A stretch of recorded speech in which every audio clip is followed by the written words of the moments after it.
was wrong. Mhm. All right. Yeah. I managed to sneak in one last soundtrack before we start. I've come to notice before I like prepare for every session, almost every single session, I'm adding more audio files into the repository.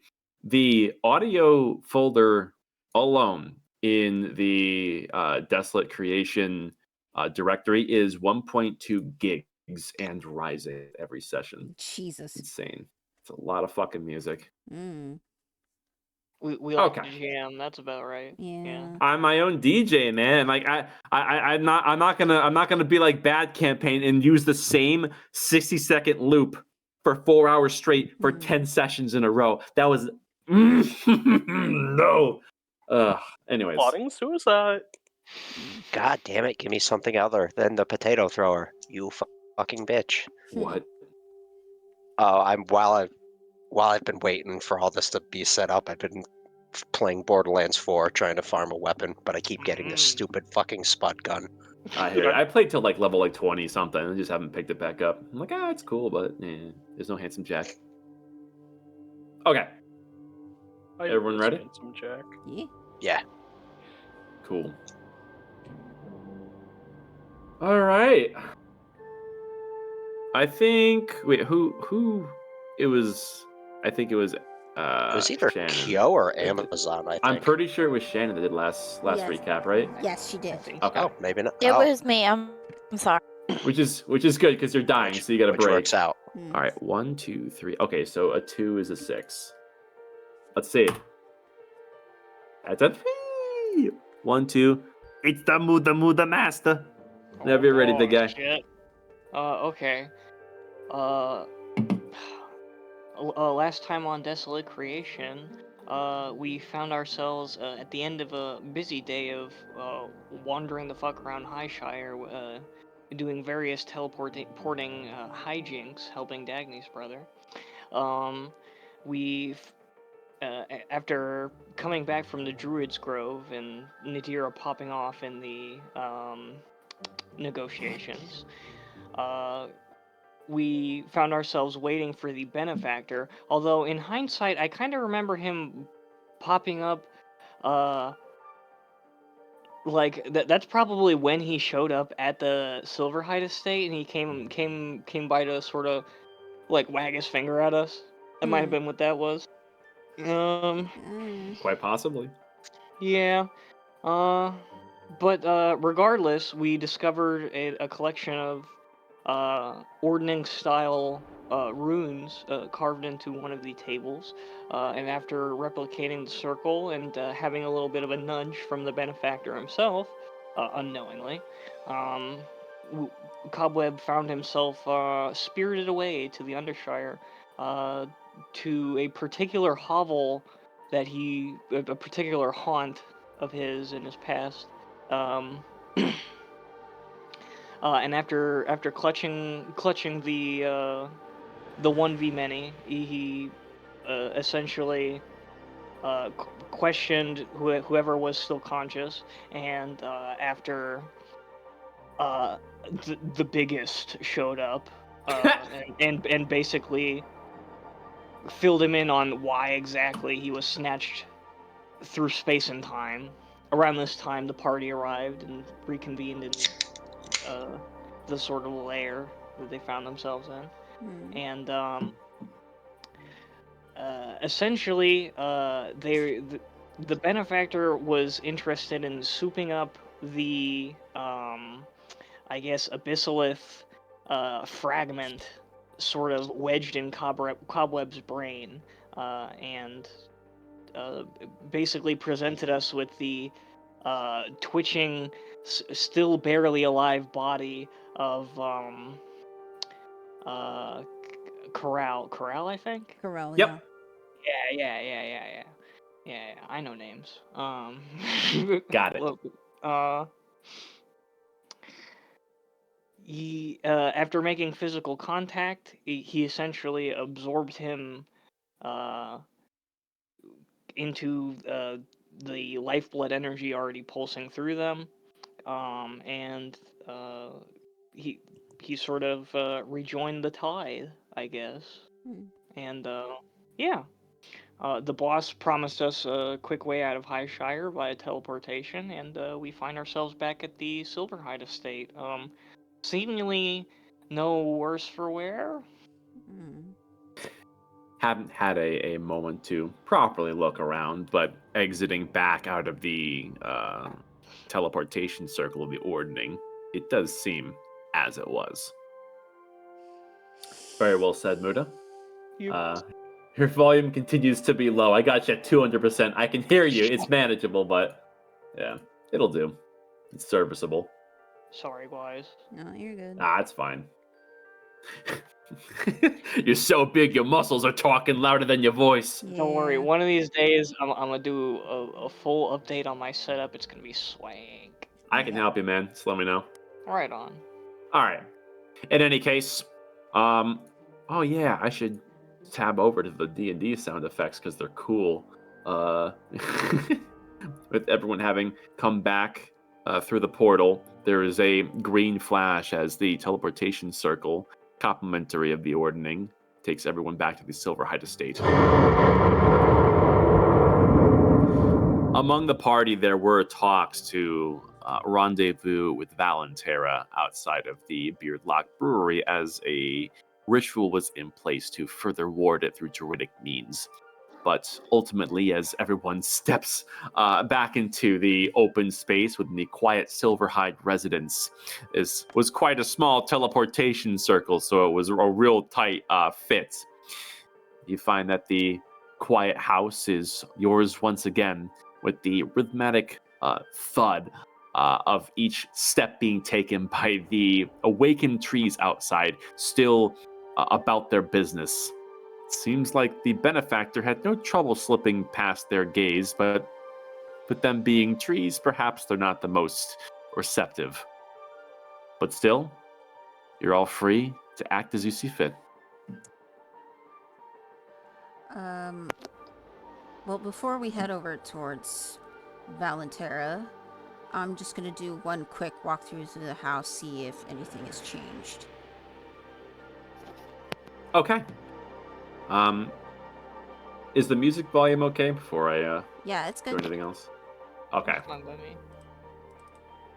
Dagny, with you being a bit on edge, having the benefactor slipped around many of the defenses that you guys set into motion, you give a keen eye to all aspects of this house that you know every inch of by heart.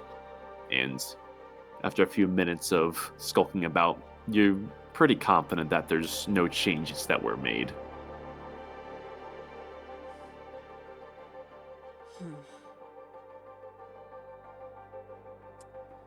I'll go ahead and regroup and tell everyone that we can head over to Valentera.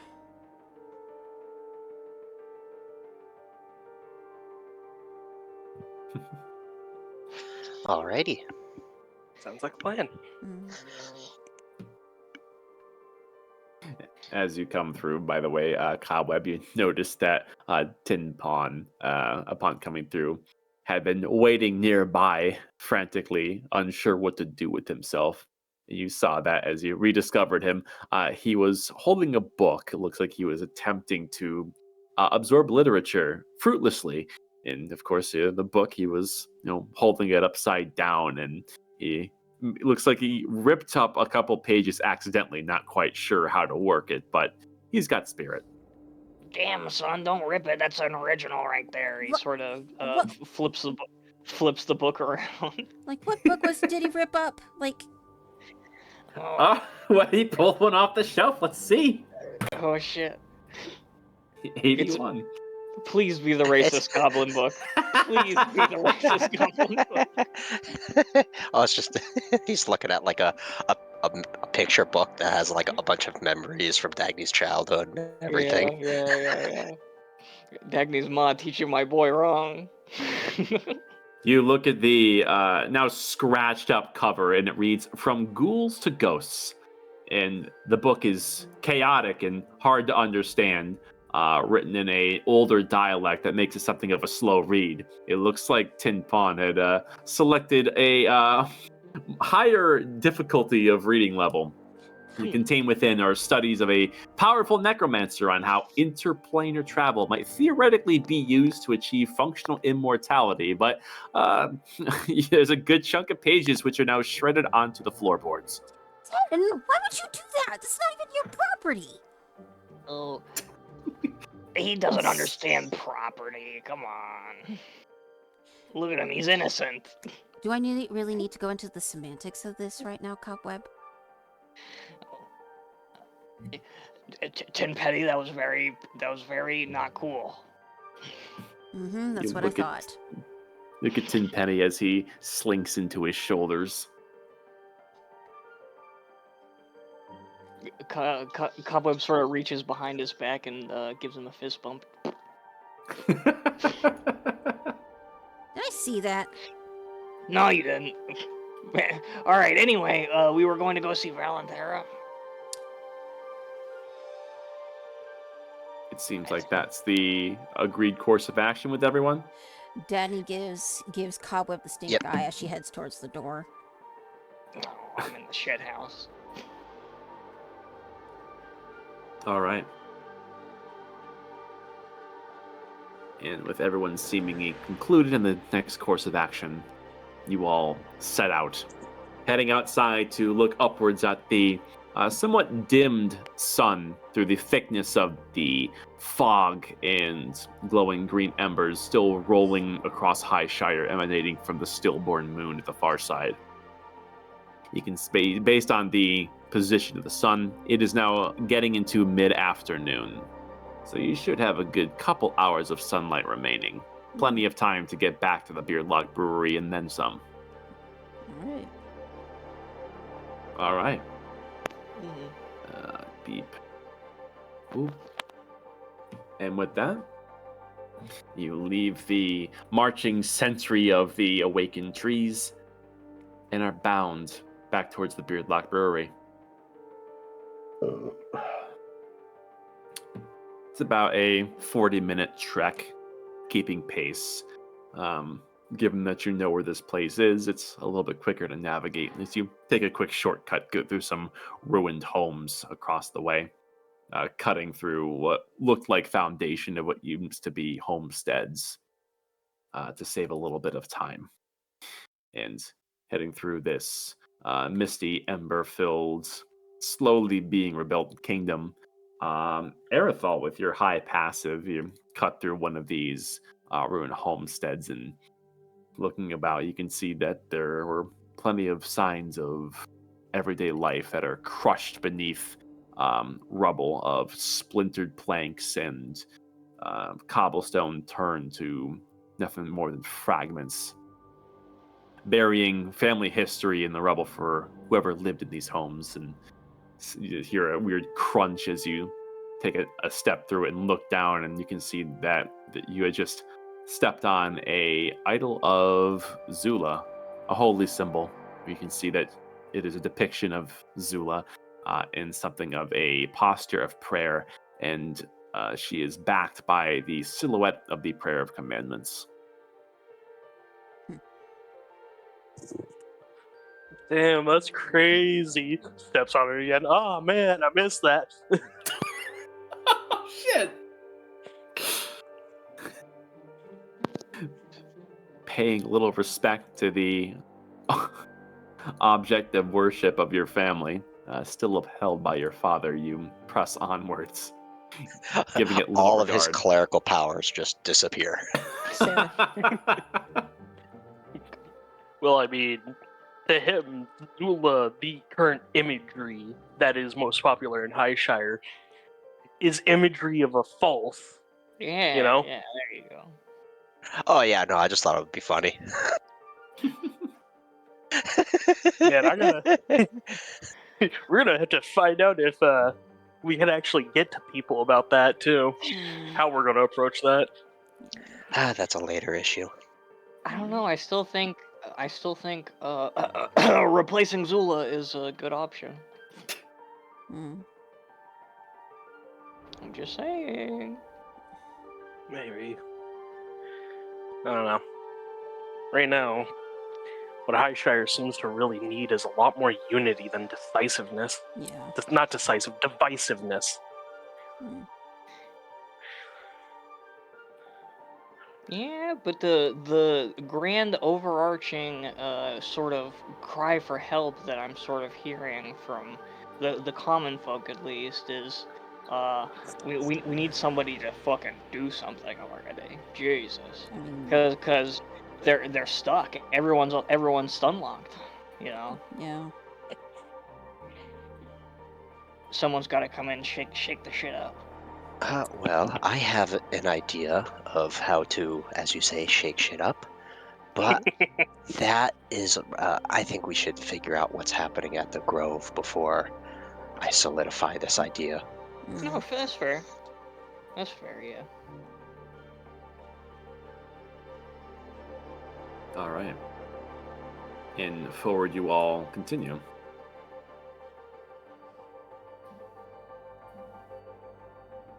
There you go.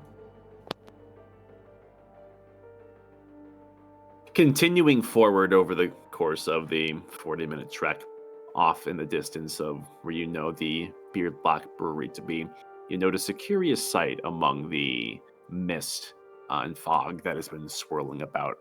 You see that there is a parting of it, a clearing for which it cannot seem to overlap. And this does seem to coincide with the location of the brewery. And getting closer, with your insanely high passive perception, Aerithal, and you having something of a bit of an unexplained connection further, you can both see and feel that the strange influence of the fog simply breaks over the course of the Beardlock Brewery. It certainly seems like Valentera has already done her work. And what's more, and you as well, Nadira, can feel that there is something of a strengthening of life in a circle surrounding the property, about several hundred feet in diameter.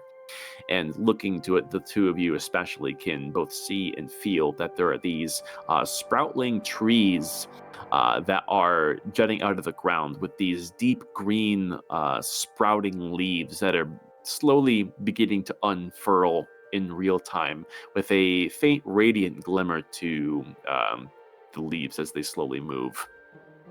And you can see that a lot of the earth has been upturned as though something has been gouged out of it. And you notice that a lot of the strange roots that have been tangling themselves into Highshire's infrastructure have been expelled from this place.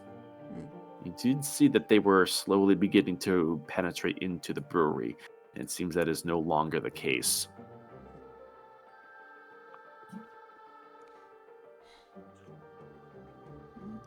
She definitely strengthened this place a bit further. A lot further. I mean, I don't think my spell... Well, my spell would have stopped them from going further. This full-on pushed them out, basically. That's because druids are better than everybody else. I had to. I'm sorry. It was worth it. Oh yeah, I think that's mostly true except for that last part. Okay, so all right, this is good. If she's gonna be on our payroll, this is a big win for us, I think. It is a big win for us. Actually, wait. That means divination magic works here. Yes, it does. Huh. That means any spells you guys that have for divination are probably not going to be messed with. Yeah. Yeah, and as you all get closer and begin to cross over this threshold, entering an area where you can see the perimeter of these sprouting, consecrated plants, you can feel something of a release as you once again breathe clearer, more pure air, just as you did within the Druid's Grove. And Dagny, with your passive Arcana being fucking 20, you can almost feel Now that you've been in and out of these areas of influence a few times now, you begin to notice that as you enter this area, you can almost feel this extremely subtle, extremely low profile influence, or perhaps perversion of magic that was present around you within the fog release its grasp on you as you feel like you are seeing things a bit more clearly now.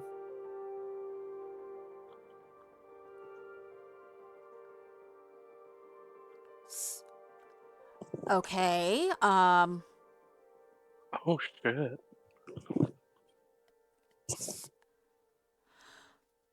Um. Can I try and determine what's been kind of fucking with me? What's your method exactly? What did you have in mind? Taste. Ha ha ha. It's like I can see things more clearly. Did it feel like it felt like a weight being lifted, or like a veil being lifted? More like a veil, as if a very subtly applied spell to you was dispelled. Could I do a touch of backseat gaming? You may. So something's trying to hide from me, it seems. If she don't want me to, I won't. No, please give me your opinion. Yeah, right on. Well, you could attempt to. You have a cheeky what is it called? Detect thoughts prepared, eh? I don't have detect thoughts, sir. Oh, you don't? Dang. No. Do you have a similar type spell? I don't think so. Like, I have protection from evil and good, but I have to prepare that. Yeah. Would detect magic do what you were thinking of? Ooh. Muda? Oh, okay. How about Potentially? this? How about this? You could try to use like an altered version of detect magic to maybe try to figure out the trace amounts of whatever the spell might have left. I mean, yeah, that would work if I had detect magic, but Yeah. Yeah. Well, you got me. but I'm gonna try and work with Kraken on this because I feel this, and it's like, Do you think perhaps we were under the effects of an illusion, maybe? maybe? Like, Veil lifted. That terminology there is what makes me think that. Kraken, you have detect magic, yes? Let's see if I have the spell slots for it. If you don't, we can try it tomorrow, because I imagine the effect is going to continue when we step I back. do. Okay. Alright, I just need you to work with me on something here. I would say let's step back out of the sphere of influence, and like, I'm gonna try and detect if I can feel that veil come back. Like, if I feel like something different from when I was in the sphere of influence, and if I feel any different outside of it. Okay. You take this experiment as you begin to step back into the fog and then quickly go back into the perimeter Valenterra has created, and paying close attention to the subtleties and how you feel. Roll Arcana. Okay. Do you want me to use detect magic, since she's essentially using me as a what is it called? Like the radiation detector or whatever that is? Yeah, Yeah, like if a you Geiger want- counter. Yeah. Yeah. If you want to cast detect magic, you can. If you do, you may roll Arcana as well. Okay. Yeah, I'll do that. All right. Yes, 27. Oh, that's pretty goddamn high. The two of you put your thoughts together and conduct this experiment in unison. And Kraken, you detect magic on the nearby area within the radius for which you are moving in and out of the fog. What's interesting, Dagny, is when you walk into the fog, you don't necessarily feel much difference, except the physical embrace as the fog rolls over you, and you can feel this vaguely cold chill, as is expected with any regular weather conditions. But after standing in it for some time and getting used to the feeling, you step back into Valenterra's perimeter, and you almost feel like there's this release. It's more so than just feeling the cold fog be pushed away and off of you, Mm-hmm. but there's this slight tingle, and you can feel it on your skin, and just with the way that this moves, it seems like there is some passive influence that is native to the fog itself, as if it has some form of arcane ability latent to it. And with Kraken, you're using Detect Magic, while comparing this with Dagny, you roll 20, Jesus Christ. 14. Well, factor that in. The two of you are able to identify that there is some particular magic that seems to be carried by the fog. You don't know if this is the full extent of it or not, but there's definitely some abjurational magic that is in the air, Mm-hmm. and you suspect something illusionary along with it.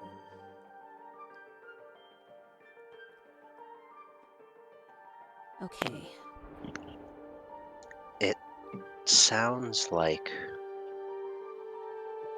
what this fog is somewhat of it's literally like an extension of his influence on everything, and that could be why certain spells are being blocked, like back in the actual swamp.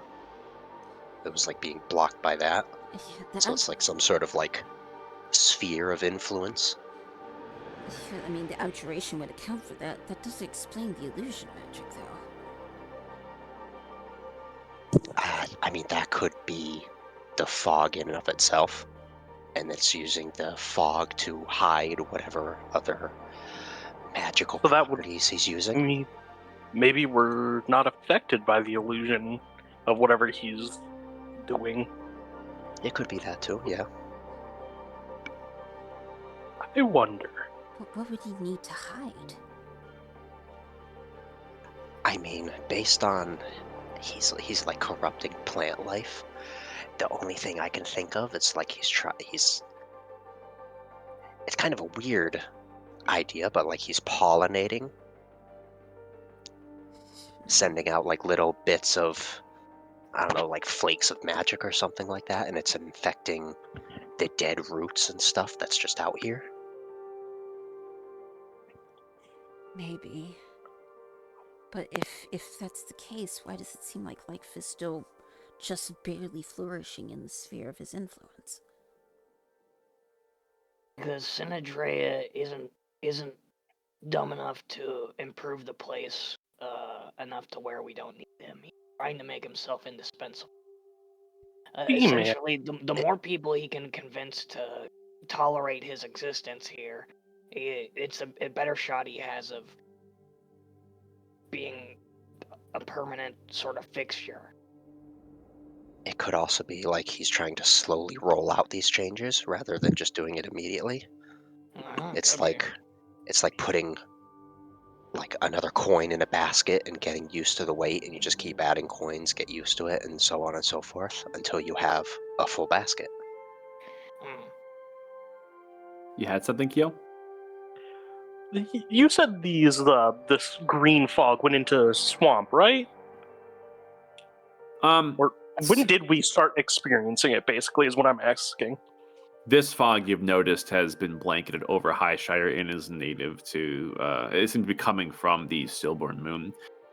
The Rotwaters did have something of a field of fog over it, but you didn't really notice any of these green embers along with it. Yeah. You're not sure if it's just native conditions to that biome, But it definitely seems like whatever's happening here in Highshire is attempting to, in many ways, recreate those conditions. I feel like he's trying to hide something, like obfuscate with like illusion magic. That's what I'm saying.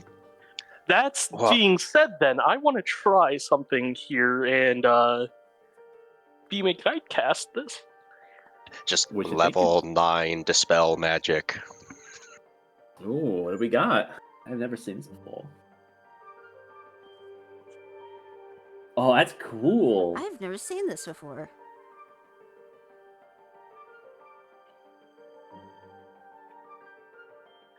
Oh, I like that. That's a really cool spell. That's really cool. You just become Sauron. No, he's Yeah, you Legolas. certainly can. He's literally Legolas. I want it to be at that 120 feet limit, and I want to look around from the safety of essentially this, the seal that she created, Valentera. Like, yeah, you get what I'm trying to say. I want to see if anything's been hidden from us because of the fog. Are you so you're trying to keep your sensor within Valentera's sphere? Yes. And trying to observe how the fog... Okay, you do so.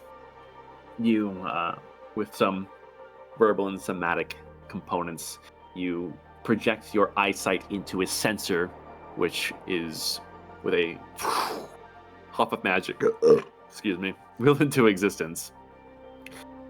This is a very interesting spell for... I don't think we've ever seen this before in the campaign, so for many, this is a new trick that is unique. Seems Erithal has many things up his sleeves that perhaps even his closest companions weren't aware of. But using your unique vantage point with divination, you rise your sensor upwards to where you feel the edge of the perimeter of safety that Valentera created ends. And looking out into the horizon and through the fog, it doesn't innately seem to react in any way. You can see that from this vantage point, the fog does seem to swirl and wind around this influence, almost like a snake attempting to coil around its prey. But alas, it is unable to penetrate into this perimeter. It's as if Is it behaving like a living creature? In a lot of ways, you could say that its behavior here does have some intention behind it, some sentience perhaps. You're not sure if the fog itself is alive or is simply being directed by another intelligence. Okay. That gives us some interesting insight then. Okay. Well, with that also, I do want to just get a general idea of the area around us. I want to make sure that while we're going in there, that Sinadrea is not going to make a surprise attack or try to break this with the flame hearts or anything. Continuing your usage of this spell, which does go for a good minute, you take this vantage point to look at your surroundings. And let me see here. Boop. Oh god, I just realized how disorienting that would be for Erithal, seeing as he has blind sight. That is a cool spell, man. You basically go into free cam. It really is. Erithal casually extends his neck like a big brontosaurus. Wow. It's like a fucking SFM filmmaker with like stretching their head. That's all neck. actually fucking foul. God. You take a look around and see that the surrounding region is relatively quiet. To a high hilltop several hundred feet away, as the fog wanes, you can get a brief glimpse of a small company of around 7 humanoid shapes that are seemingly surveying the local area themselves. Several of them have these, looks like a sort of spyglass, and they're sweeping the area. And some of them seem to be hanging on the curious anomaly that is the Beardlock Brewery. It seems like they're scouting out local occurrences. Looks like San Andrea didn't quite like that we cut him out of here. Well, it was necessary. Oh, don't get me wrong, it's just there's a company of people scouting it out. They can scout all they want.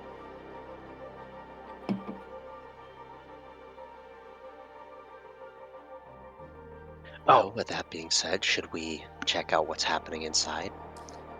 Maybe Yes. get some more info from the Archdruid if she's even there still.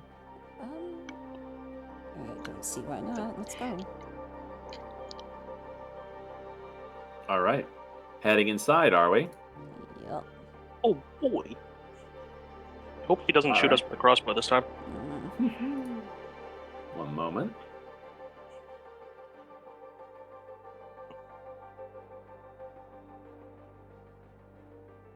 Okay.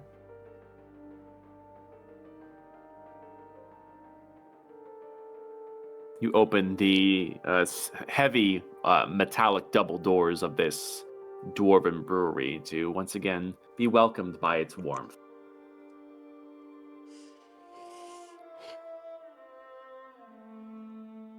As you enter. In the short time that you were away, you can see that this place was cleaned up quite a bit. There's still a good amount of work to be done, as there's still signs of life of that which Highshire once thrived in. But a lot of the defenses have been cleaned up and reorganized. It looks like Errol Garen, even in her roughed up shape, has not wasted a second trying to make use of the assets here. And the central fire is in full swing, and you can see that meals are beginning to be prepped inside one of the cooking pots over a active grate. And to the far corner, you see kind of like sifting through a number of parchments, seemingly jotting down notes, is her Radiance herself, Valentera, is seemingly doing some form of bookkeeping. And she does spot your approach and gives everyone a acknowledging nod with a stern face. Oh. Seems you were successful in refortifying this place. It took much to get this perimeter, but it should hold for a minimum of several days. Okay. It will require a informed druid's hand to repeatedly consecrate these plants for it to become a more permanent addition, but it can be done. Good.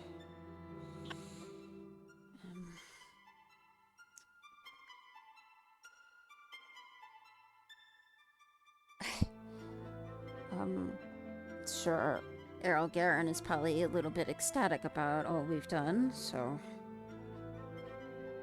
She had much to say, but given the circumstances, I hushed her tone and told her to keep her mind busy. For someone like herself, that is the best course of action. She has much damage to repair down below, but it seems as though her immediate concerns have been eased, thanks to our work here. Good.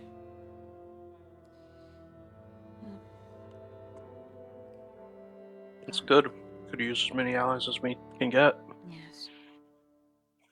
Yes, my arrival was timely. There was something of a tense standoff between Errol Garen and what I assume to be your brother, Miss Silverhide. Yeah, I was hoping they wouldn't run into each other. It was just a standoff. Did they, was there a scuffle at all? That's the main thing I'm worried about. Through my intervention, such an outcome was avoided. However, Felix has departed and has taken a wagon with him, covered. Yeah, his comrades were here. She was basically using them as bait. He's taking them to be resurrected in the spark of the iris, he called it.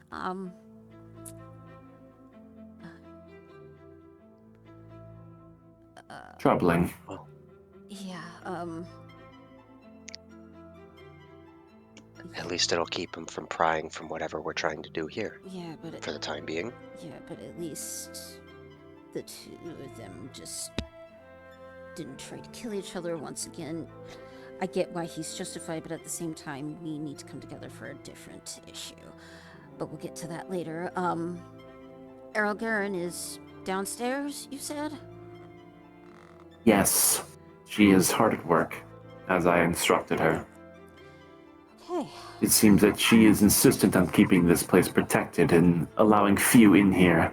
I am attempting to coerce her into being more welcoming of guests. Having sanctuaries free from Sinadrea's fog is few and far between. And this is exactly the kind of place where our citizens should congregate for true safety.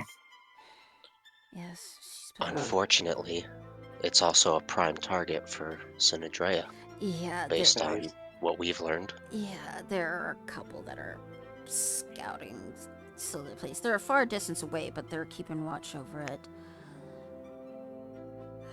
All the more reason to have capable hands stationed here in order to repel the advances of the Lich. Yeah. Now, this is sort of the question that I've been asking myself the past few days. We've had all this talk about going to see the Praetor. Well, I kind of like that idea. It will sort of... One of the big selling points for the Lich is this iris, this spark of the iris. And the fact that he can easily resurrect people more or less intact. He has sort of a halfway monopoly on it since the Praetor has becoming less and less valuable, or reliable rather. If and when we ever fix that, that's going to cause a bit of an upset. So, I mean, we may or may not have to deal with him before doing any of that. Yeah. Yeah, all that to say, what do you guys think? I mean, Because this is all just my speculation. He still wanted us to have a conversation with him.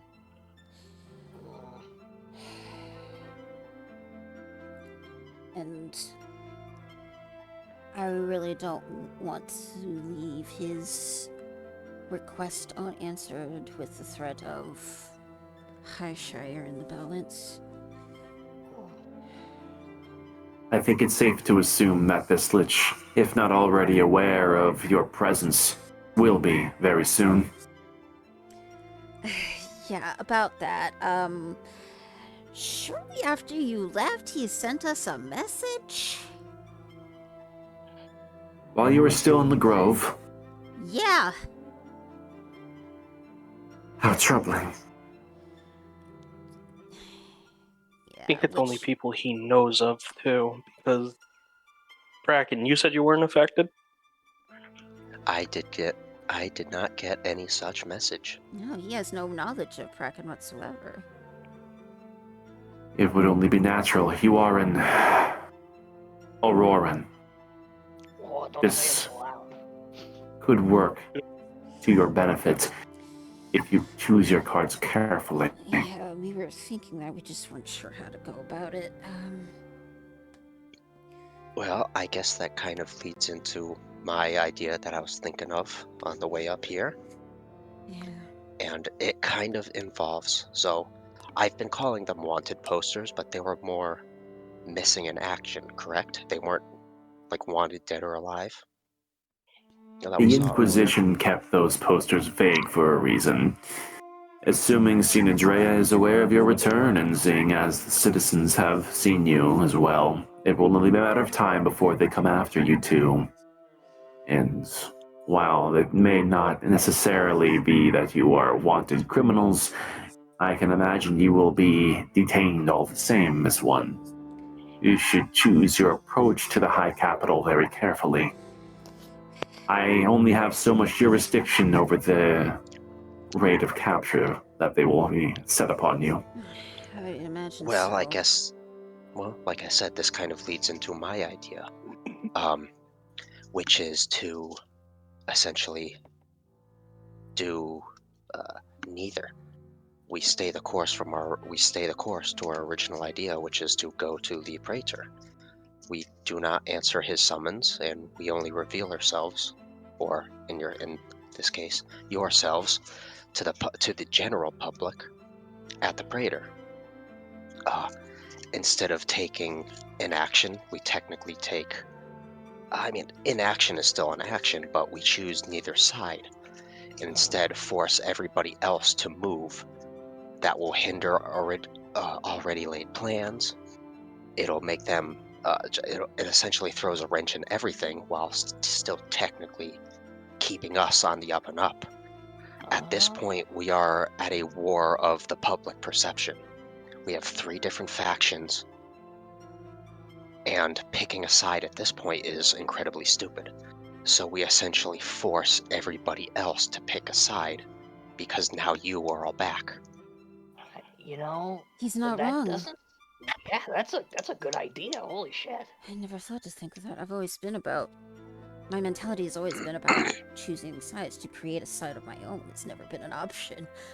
Yeah, if we end up running in there and vaporizing the Lich, it's just going to leave a bunch of angry people who believed in him. We have to win the hearts and the minds of the people first. Yeah, but as far as we know, the Praetor is still near the Pillar of Commandments, yes?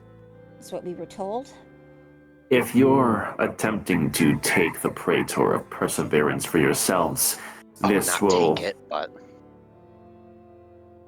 Well, it seems as though that is what you are leaning towards. If you attempt to intervene with this Praetor without the counsel of Leonidas and Athalos, you are bound to increase the unrest within the people. Last they saw of just you... accidentally caused a civil war. Well, that was our original plan, too, was to find Leonidas and then get to the Praetor. We just didn't want to come in contact with the icons of Zula that were guarding the bridge. There will be no method of approach to arrive at the base of the Praetor without being in the company of the icons of Zula. It is our most valuable asset to combating the resurrections of Sinadrea, and yet it is a waning resource. The one piloting it, his name Thistle, has grown weak, I know. and once his life force is strained and he dies, which in time he will, our ability to pilot this miracle of Helios, of Zula, will be all but unknown. A gamble we're not willing to take. I mean, we can Is still why do it. We have 4 capable pilots here. Yeah. You are certain of this? Yeah. No, but it's better than anybody else, any other random person, or in this case, the Lich with his undead army and all that. It regardless of picking sides and everything, making the Praetor and at the very least Leonidas our main focus, like I said, forces everybody else to move. And in this case of getting captured by any of these sides, I think the one side that is still technically more considered an ally is better than the Lich who can just invite us into his house and then just we're all dead. Yeah.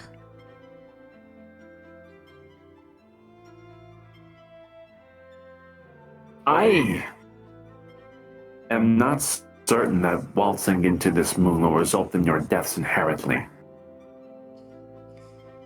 Risky as a move as it may sound, it may give you critical insights that otherwise we would not be able to glean. Trust me in saying that us still standing chosen have tried to gleam into this moon, but our divination has failed. So, you think we should talk to Sinadrea then? If you are to keep the peace with this corpse ruler, then perhaps humoring the council is in order. If he intended to kill you, he likely wouldn't be playing his hand so carefully. Note that this place is not under current attack. Well, my train of thought was at least the Lich, like at the nuclear option, the worst thing that could possibly happen is, yeah, he does kill us, but that is still something that may end up happening. We have, it's just, I think if we go to him, we would end up essentially being forced down a path that will only end up benefiting him at the very end of the day. Even if it's still good options for Highshire and everything in the short, at the end it still only gives power to him, which, while in a weird twisted way is kind of good, whatever he's doing is obviously against the angels and whatnot, but that still puts him in a position of power. Some inherently evil being probably shouldn't be ruling a city of this size, regardless of war and whatnot. Yeah. Remind me your name, Auroran. Was it Praken? Dr. Praken Ratanaporn, yes. Doctor. Your fascination with these praetors is perplexing. If you intend to weaponize one of them, then why would you not simply use the praetor of change that is still encased in crystal at the base of the center of the kingdom? What? Because I just learned of it right now. That's where it's been? It is I know as it nothing of stood what is during happening. your siege when you attempted to take everything from us. So yes, it has been encased in crystal ever since the siege of our kingdom. Tried as we might have, it remains encased to this day, and attempts to remove this matter have been unsuccessful. I don't know what this power within your chest with this fragments of Zula within you necessarily mean. But if you're going to weaponize a praetor, I suggest you start with that. Trying to remove or influence the praetor of perseverance in any way is, at least within the view of the Inner Kingdom, taking from them the one escape from death that we have. Ooh. See, that's Well, the thing. We're not really looking for a weapon. We've seen how direct strong arm tactics work out, and it's not too good. We are essentially we're gonna give them their light back, basically. We're gonna march in there. The praetor's going to work like a charm, cause look at us. He sort of motions to himself, and I suppose, yeah, what does come after that? Well, all of my planning never even accounted for using the praetor as a weapon. Yeah. It's more or less just the meeting point for everything to happen. Like if we're going to reveal What a better ourselves- location. Yeah. I mean, You, with your power and proximity to these miraculous humanoid objects of Heliostone, I can only imagine that it will come to making the choice on using these. That is what I foresee. And you would probably be correct. But at this point in time, we have no use of a tower-sized weapon as of where it stands right now. You might just be wrong there. I mean, I could possibly be. Imagine it. You're a shoe leather chewing peasant, right? You've just lost a war. You were just occupied, not occupied anymore. Then you're occupied again, kind of. And now there's the Civil War thing going on. And then all of a sudden, over the horizon, boom, boom, boom, 2 gigantic stone deities. Literally resurrecting your buddy who just died of typhoid next to you. Come on.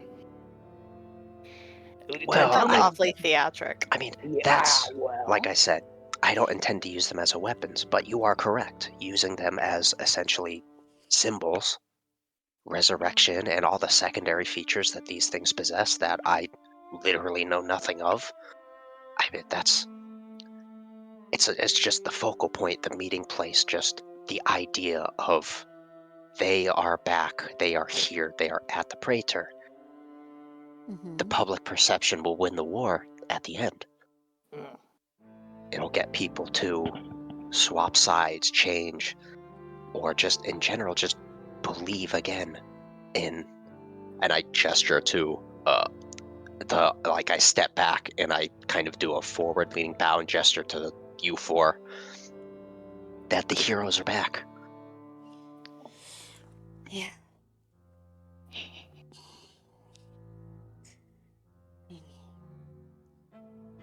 It's worth a shot. It's either using the Praetor or... Like, I don't know how deep the Undershire would go towards the Inner Kingdom. I might be able to get us some sort of in.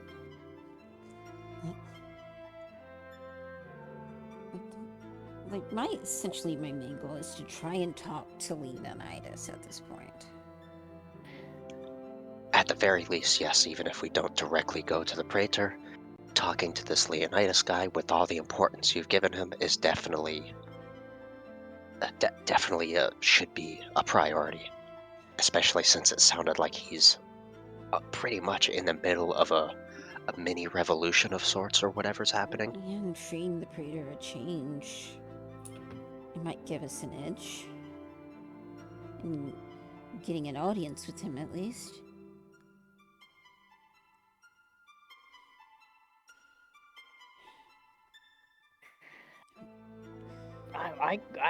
I cast my vote with Kraken. What do you guys think? I mean, it's worth a shot. Finally. Aerosol, Natira, what do you guys think? I feel like there's about 1,001 ways that this could backfire in our faces. I mean, technically, that could be for any option we take. Honestly, I know, yeah. but No matter which one we choose to go with, there's going to be something that could go wrong. So,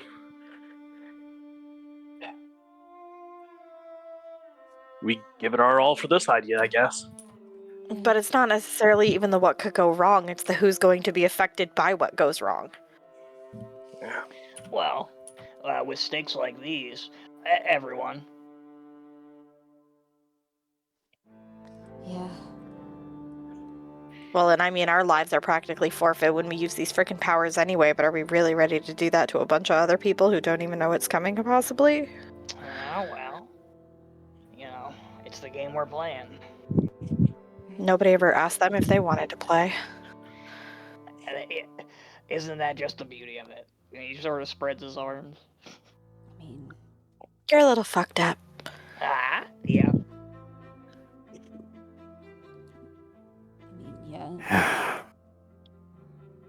If you're going to make a move, I strongly recommend that you conduct an audience with each of the fragmented sides of Highshire first.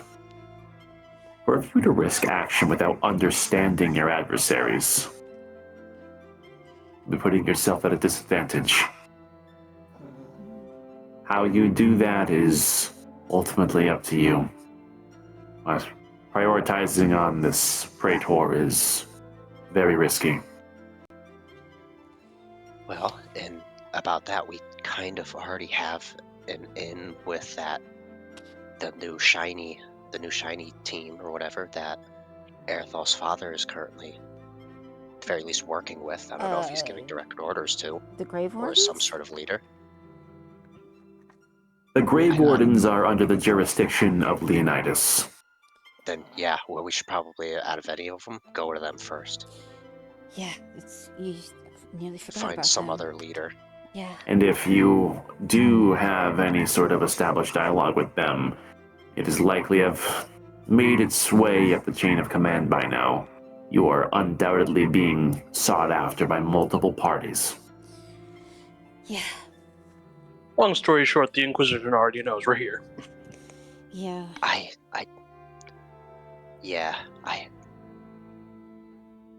I'm starting to sway to whatever she's saying about talking, at the very least, to the Grave Warden, somebody in relative power, the Grave Wardens. Because it seems like, at the very least, with Erethal's father, they're more or less like guarding his little area, and he can give minor commands, but Yeah. at the end of the day, they can still overrule that. Yeah. So, you talk to whoever's currently just leading the Yeah, Grave who's the Wardens closest around. person we can get to Leonidas, essentially? Yes. See if we can get an audience through them. I suppose. The Flame Hearts worked with Synodrea, but would they essentially also be able to get close to, if I remember correctly, it's Sadrius and Apollinaris with the Flame Hearts? Sadrius and Apollinaris have taken a departure from the jurisdiction of Zula. Mm-hmm. They have a Hands of the Lich. Their visions of Highshire differ from my own, and that of Leonidas and Athelos. I fear they may have lost their way, but their method is not without reason. I simply disagree with their points of view. I mean, do they believe that Sadrius is the only way? Only way to what end? The survival of Highshire. Revival is one thing, survival is the greater prospect. We are a broken people, and we need the helping hands of any who reach out to us. Unfortunately, the Lich has offered it, and is a topic of great contention. His perversion of nature is something I cannot stand for. I won't claim to understand the machinations of this spark of the iris, but it definitely seems much more capable in resurrecting the dead in greater numbers than our Praetor. I mean, if it's being resurrected by this iris, would they essentially be under the control of the one who controls it? I don't have that answer. All I know is it is causing a rift. We'd have to talk to the Lich to figure that out. I mean, you might have a bit of a better understanding of liches than I do, so let me just ask. Would anyone being resurrected by a lich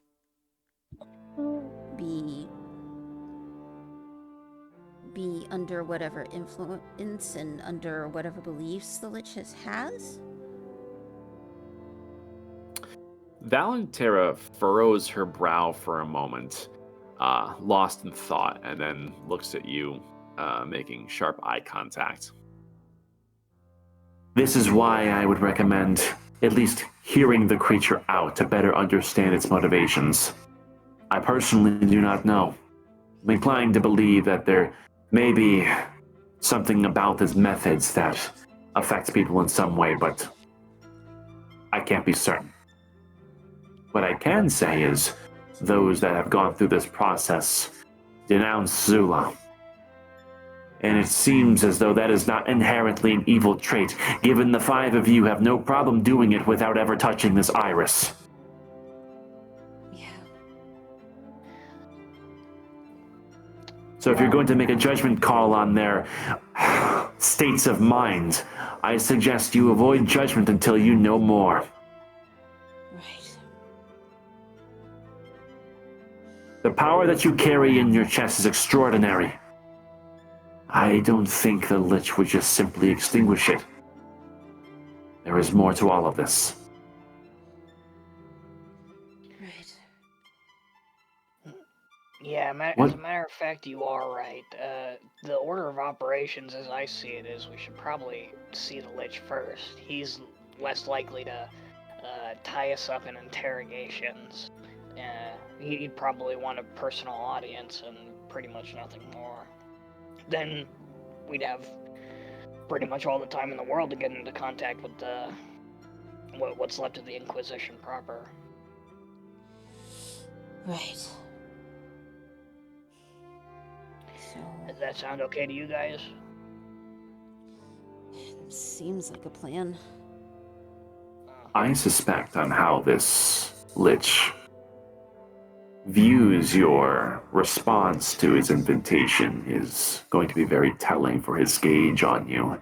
If you simply reject his offer on what you can vaguely call diplomacy, he may be more inclined to resort to action rather than words. This is a dangerous precedent. I know not for which he's capable. He insists to help the kingdom, but more than that, we can only speculate. I suppose the least we can do is hear him out. But I don't think I want to approach him in such a state as this. But the whole point is not to engage in a fight with him. We're not capable of that. We've had enough fights for one day today. Understandable. I can't guarantee any measure of safety once you humor him and approach that horrid moon. If you are to fight, only do it in self-defense. The knowledge that you bring back from it will tell us much. And if you are to speak to the rest of the still standing chosen, I can do my best to quell their suspicions about all of you. But they are going to interrogate you. They want to know the story of the cartographers who stole the light of Zula from the pillar. I mean, I think we'd be willing to tell him everything that we've seen, everything we've been through.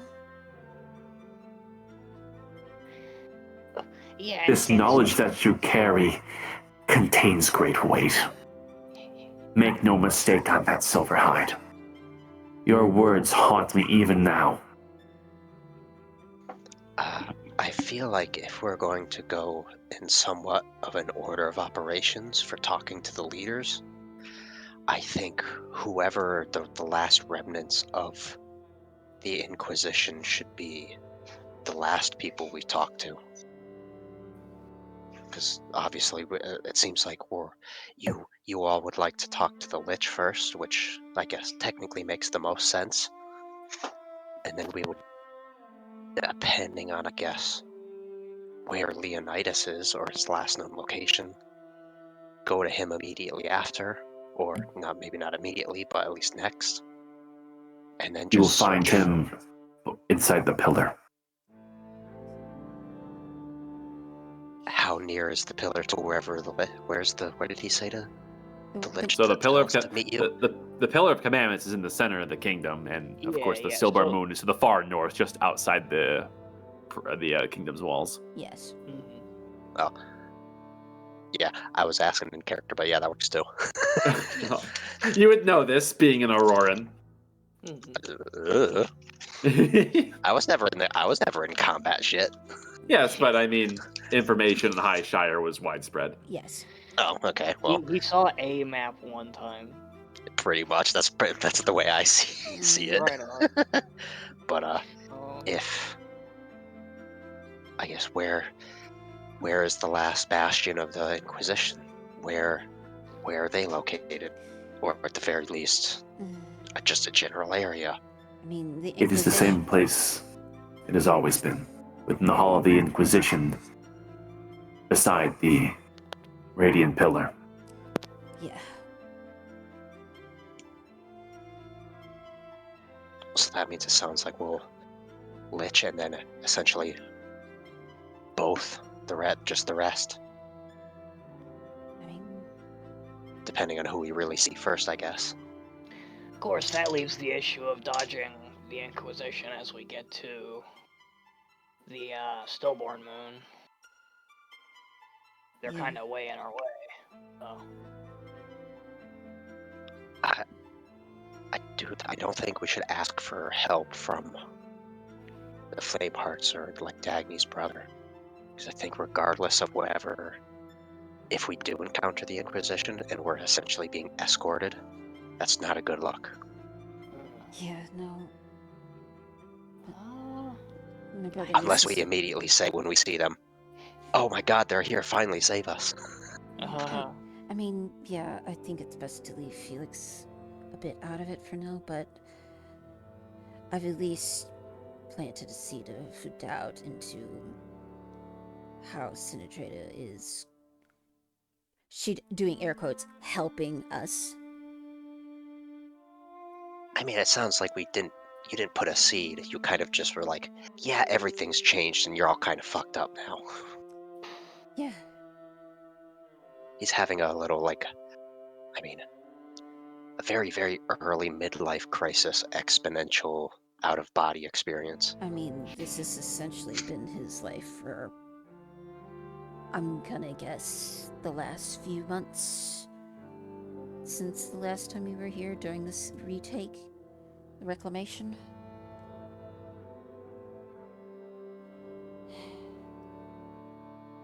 But Hold on. Say that again. it's like, I'm gonna guess it's been about a few months since the reclamation, so... Oh, yeah. Several months have passed. Yeah. Mhm. Like, yeah, this has essentially been his life for the last few months since the reclamation, so... It's kind of hard to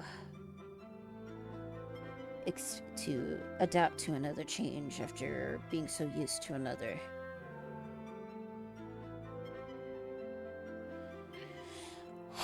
But Well, he's got a lot to think about whenever he's taking his that cart up to the Iris. yeah. But I think you're probably right. Talking with Sinadrea first may give us at least a scope of... I mean, we know what we're dealing with, but to get to the sort of brass tacks of this whole ordeal before we approach the authorities within the Inner Kingdom of Highshire. I urge this course of action because you may be among the only group of individuals who were personally invited to this moon to hear the Lich's words directly. Everything else has been heard secondhand through the words of those that have rallied to his cause. And even then, I'm not so sure that they have had a direct audience. As for Sadrius and Apollinaris, although I'm sure they have spoken personally with the Lich, they are not as trusting as us, and rightfully so. They distrust our point of view. They no longer see Zula, only power and how to seize it. And I'm beginning to wonder if they're not as heretical as I originally branded them to be. And if that's the case, what does that say about me? About any of us? Loaded question. Ignore it. Well, there's... Well, I guess it means you care. I mean, yeah. But at the same time, with their positioning, you know the phrase, keep your friends close and your enemies closer? Maybe they're playing the long game. Perhaps Tina Drea has the similar mindset. Well, I mean, at any rate, by the time we're speaking with them, we should be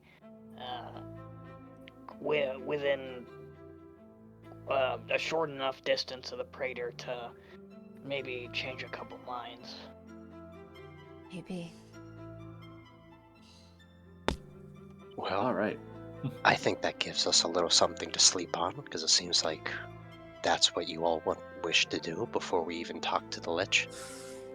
Yeah. Unless... I mean, if we're going to talk to him, I at least want us on a bit of an even playing field.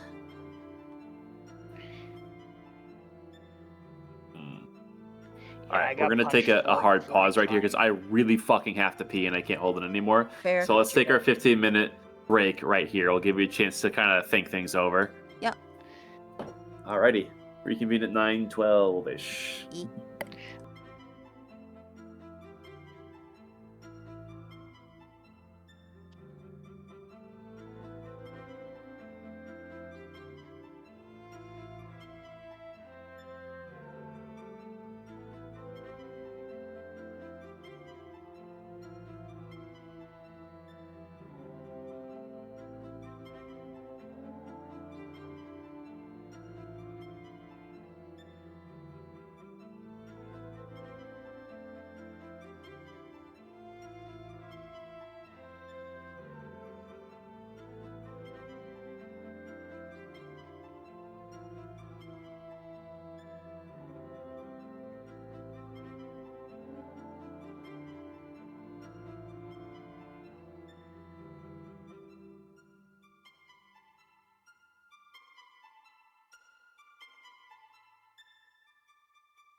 Keo, you here?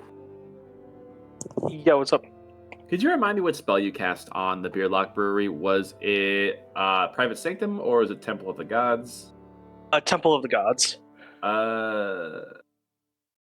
You can do that over an existing place? I thought it was like a pocket dimension. Here, let me ping it I again think- for you. If I remember, you just allowed him to kind of finagle the rules slightly on it. Yeah, rather than have it actually create a structure, act like one in an existing one. I understand. Okay.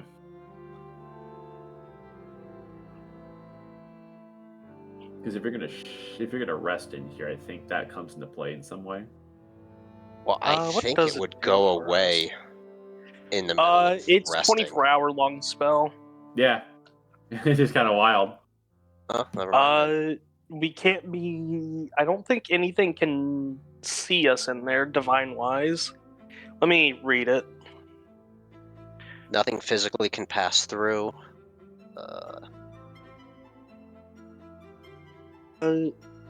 It choose one or more of the following. I mean, it doesn't say that I can't choose all of them from not being able to enter. If a creature of this chosen type attempts to enter, they have to make a charisma save. On failed, they can't enter for 24 hours. Even if the creature can enter the temple, the magic there hinders it, subtracting it from a d4 from a d20 roll. In addition, the sensors created by divination spells can't appear in the temple, and creatures within the can't be targeted by divination spells. And then finally, whenever a creature in the temple regains hit points from a spell at first level or higher, the creature regains additional hit points equal to my wisdom modifier. Okay.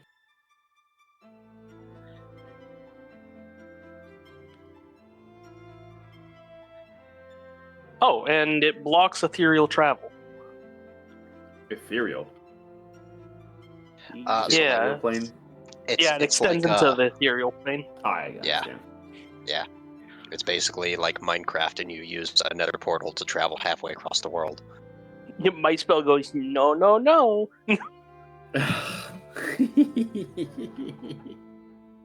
Not in my house. No, no, no. Fuck. All right. Is everybody here? I Yeah, I'm exist. back. I'm Yep. here. This and that. Okay. I have to do that. Nice. All right, shut up, Mango. I don't care. All right. God, he's such a fucking noisy cat, dude. No peace in this house. All right. Boop. I want a specific type of music. Let's see. Where is it? Where is it? Fuck. Only one healing. That's terrible. Aha! I found it.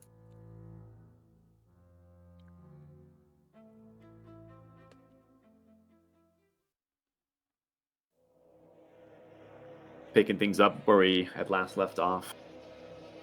There are a few ideas that have been passed around between whom to reveal your presence towards, where to go, the next move to make. Val and Terra takes a bit of a step back from the party and continues to write in a series of scrolls, taking frivolous notes of some kind. And the five of you seemingly having a forum here to debate your next option. The brewery is yours, as there are options before you, and you have what to decide which to take. You can look up and you can see through the reinforced windows up top that the sun is beginning to wane, and nightfall soon will begin to creep. Well, I've stated my idea, but it seems like you all wish to go to the Lich first. I am open to whatever you all choose to do, but I think in the meantime, before we all turn in for rest, I'm going to go see if I can lend a hand to our little friend who we promised safe haven for. Sure. You'll see just Bracken walk around the main counter, I guess, and then disappear down below. You disappear down below, and you can see that the air is as thick down here as you remember it. You can observe a notable change from last time that nor fog nor ember follows you down. It is simply the heavy heat waves of the brewery proper down here, and you can hear a series of clanging and actuation of metal being worked on, as it looks like Elgaren is hard at work down here. It's evident that there's quite a bit of damage that she has tasked herself with trying to fix in light of recent events down here. And I'm assuming she's in, like, I guess, first floor basement and not that, like, second under place where that bed we left her on was. Yeah, no, she is currently servicing the 6 vats. It looks like she's tending to the symbols along the metallic rungs, checking their integrity to make sure that the matter within is stable. Before she sees your approach and looks over her shoulder. Didn't think you'd be back so soon. Neither did I. But with the sanctuary up, we will be moving on to our next plan of action. But for the time being, would you like a hand with anything? I am very, I guess a craftsman would be sufficient. I'm good with tinkering and fixing and all that sort of thing. She looks at you with these inspecting eyes for a second, and you can see within her face her eyes squint a little, and she's studying you very intently. And her current work as her busy hands come to a pause before she speaks. I suppose I could, but help me understand something. You said you are an Auroran? Yes.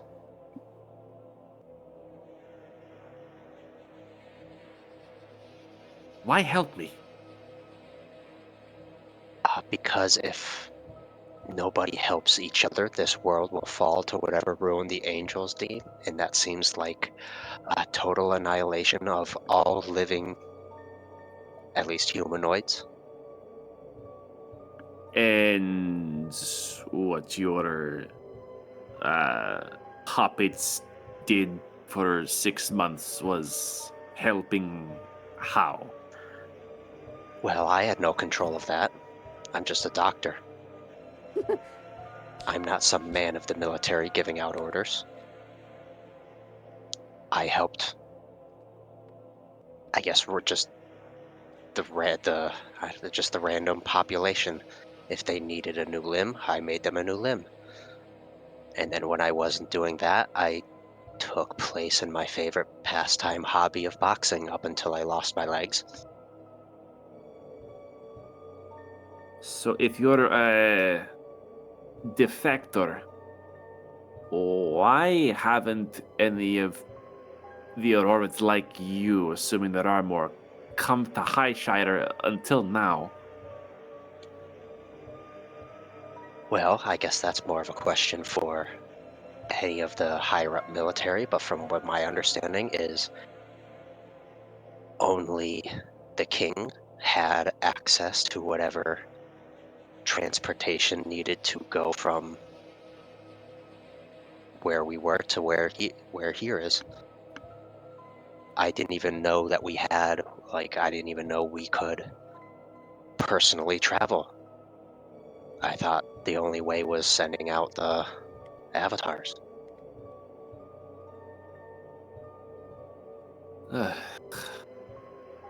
Okay, I'm sure there's a bit to unpack there. Oh yeah, pretty much, yeah.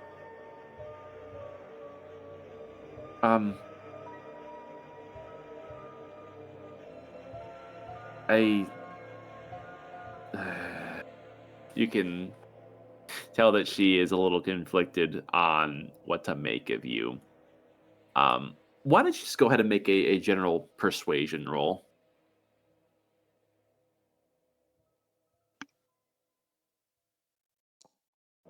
Nice. Hey, that's pretty good. She bounces several conflicting thoughts before she takes a deep breath.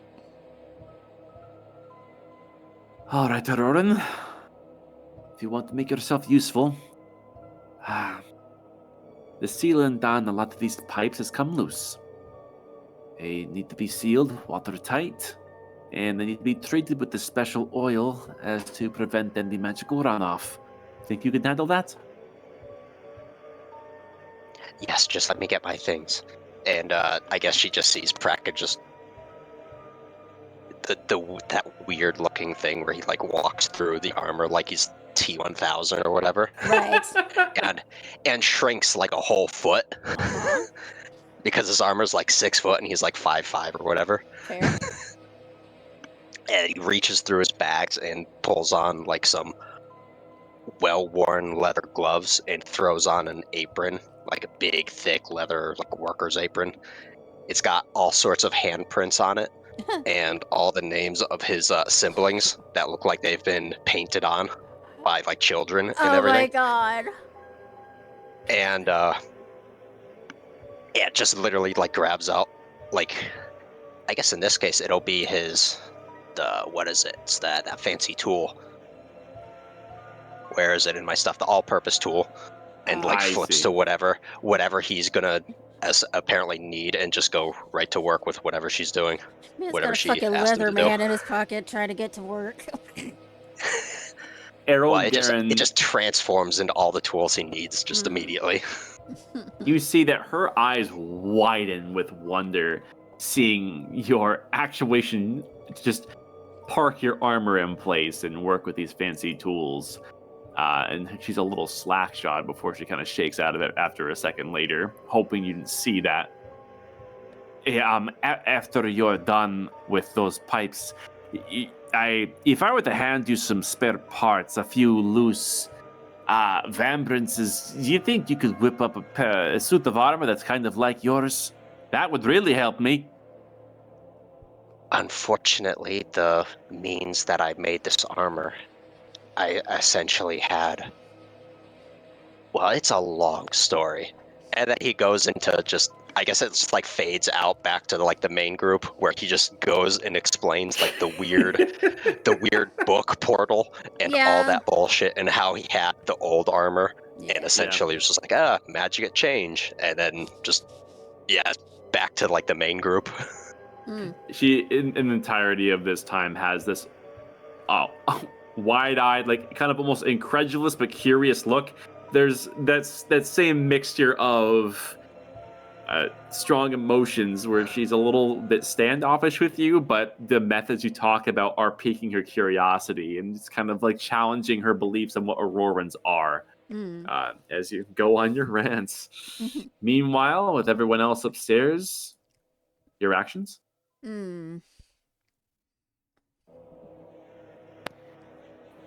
Well, I suppose if Packin's gonna be helping Errol Garen for a little bit, I could probably like whip up something to eat if there's anything edible in here. Looking around, there's plenty to scrounge. Packed up rations and meats that have been well salted that have survived the time of disrepair. So there's a surprising amount to choose from. Ingredients that are also intact, and there's even plenty of active cooking ware where you could perhaps prepare your own meal if you want to try your hand. Yeah, I'll go ahead and try and whip something up. Okay, let me see. What kind of check is this? I think cooking's like survival, maybe? It's either survival or performance. No, definitely not performance. Nah. I would say, this is a survival check if you want to whip up something of your choice. Yeah. Survival it is. I don't know. There's not a good analogy for it, I don't think. No, you're good. I think there is technically like a set of tools or something, but I've got no idea. It's cooking tools, but yes. Yeah. Alright, +1 in a dream. Oh god, this is gonna be awful. Oh, well, I mean, like, the salt is, it's definitely tricky to get out of this meat and cook it up and figure, is there a pot you had in mind that you'd like to try making? I mean, like, I'm just gonna go with, like, the simple, like, cauldron over the fire, You choose a stew to conjure up using your culinary skills, or in this case, lack thereof.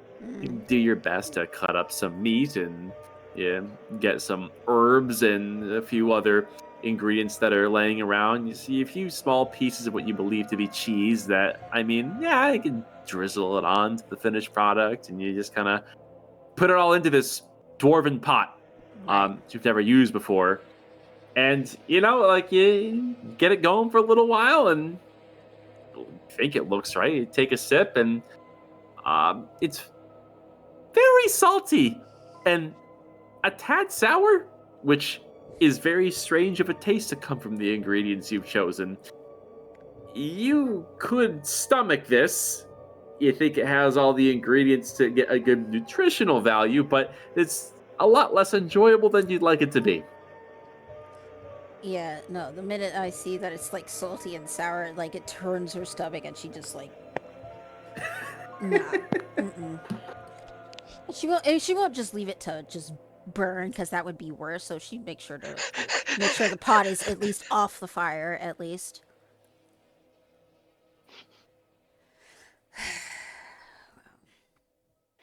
Cobweb kind of smells the concoction and he's like, what do you expect? Between Aerithal summoning food out of thin air and all the restaurants we've been to, and taverns and inns and all that, I don't think I we've can do made a that meal again, for by the way. ourselves in a while. Well, it occurs to me that I've never really thought to obtain some sort of skill outside of magic, I suppose. I've always been dependent on others for that. I mean, it's not so bad dependent on others sometimes. No, it's not.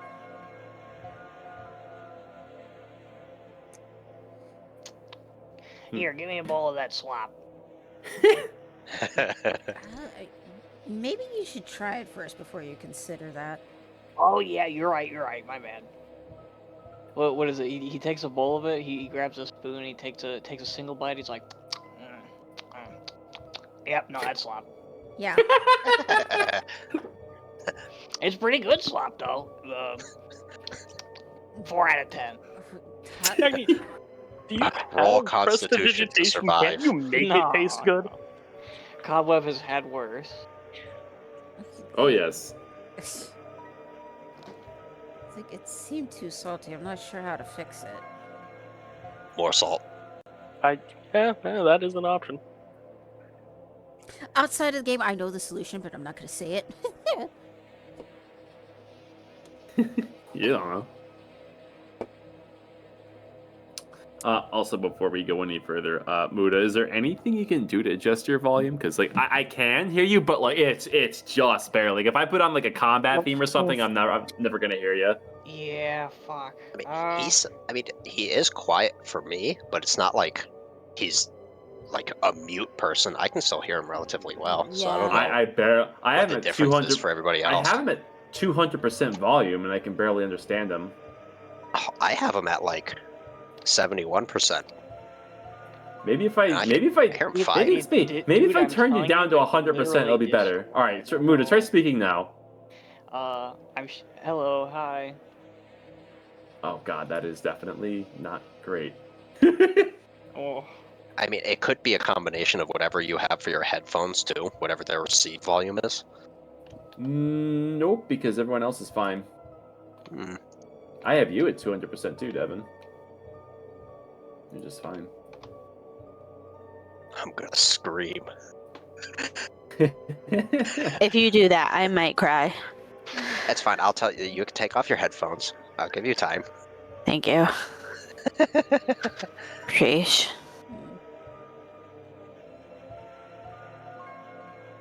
There we go.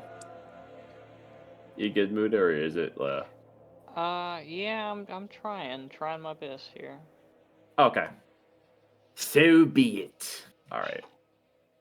I'll give you a second to figure that out. While that is going on, Nadira, during your time in here, Valentera, you notice she concludes the work that she is conducting to herself, and she does come a bit closer, and she kind of calls out to you and beckons you to come closer. Sorry, I'm just gonna raise my volume a teeny bit. I was keeping it quiet so my head didn't hurt. That's Okay. fine. All right, I will go over to her. All right. You can see that cupped in her hands, she has a small plant. What looks like the some sort of bush, and as she places it between the two of you, without saying anything, you identify this as a common berry bush, a frequent sight within Highshire, and she looks down at it plainly and then up to you. I'm curious on your perspective of the world. Your thoughts, your stories, everything that you said to me in the Grove. It is difficult to digest for anyone, let alone someone like myself. But you've walked this planet for a long time, like me. and you've had plenty of time to come accustomed closely to nature. And I've thought about how it compares, how Helios gives us life but also damns us. There's a contradiction in its disposition towards us, wouldn't you say? Yes and no, which is a contradiction in and of itself. But Well, I suppose at least that makes sense. I think, if anything, everything we've been through has made me realize that you can't look at anything as black and white anymore. There's no finality, there's no decisiveness. You really just have to follow your gut. You have to be willing to adapt. You have to be willing to change. You have to be willing to totally ditch the plan you think that you made that was really solid. Then it goes wrong at the last minute, and then you're sort of just screwed after that. But I don't know. It's hard to... You can't pick a side. You have to be willing to adapt. You have to be willing to be neutral. You have to put aside your own feelings to think with rationale that in the moment is hard to grasp. In the coming conflicts, I fear that we may not have the luxury of not choosing sides. And yet we still are expected to change, to ebb and flow like the tides. And High Shire to me is much like this small plant I have here. A common berry bush. But you'll observe two curious traits that it has between us and not just us as humans, but with living things adjacent to it. Observe the prickers. Sharp thorns that are designed to deter any creatures that would otherwise be interested in consuming it, or consuming the berries it has to offer. Yet these berries, they are enticing, brilliantly colored, and nutritious, valuable to those that eat them.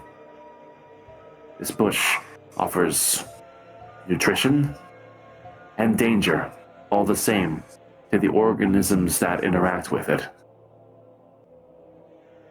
It draws parallels to the way that Helios operates. And you look as she kind of carefully plucks a berry, kind of swiftly moving her fingers as to not be pricked by any of the thorns. And she kind of has this small, bright red berry between her fingers. To those that know how to work around the danger, there are benefits. But in the same vein, for those who are only just discovering the danger... And she deliberately presses her thumb into one of the thorns and draws blood. And she holds her hand up. You can see that there is a bright red crimson streak of blood that begins to trickle down her thumb. The exact same hue of this bright red of the berry itself. They are one and the same color. There is a duality to our existence here, as is with nature. I fear there is no direct answer one way or another. It is simply what we make of it. And yet, as humans, we have a tendency to over-personify things we don't understand. How are we to make sense of any of this, truly? I don't think we are.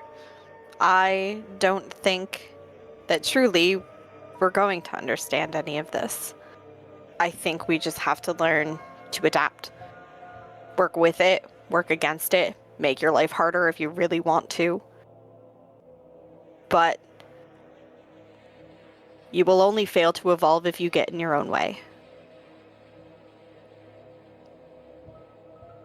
That's not anybody else's decision. Whether humanity wants to evolve is their own choice. Evolution doesn't just stop because one person hits the brakes. I simply fear that we don't have the luxury of time to evolve in time.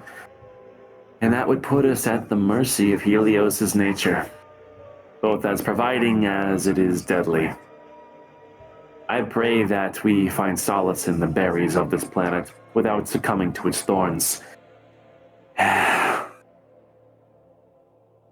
suppose I was expecting something more encouraging from someone with your deep connection to the planet, but maybe my mind is right where it needs to be. I simply don't know. And maybe I won't.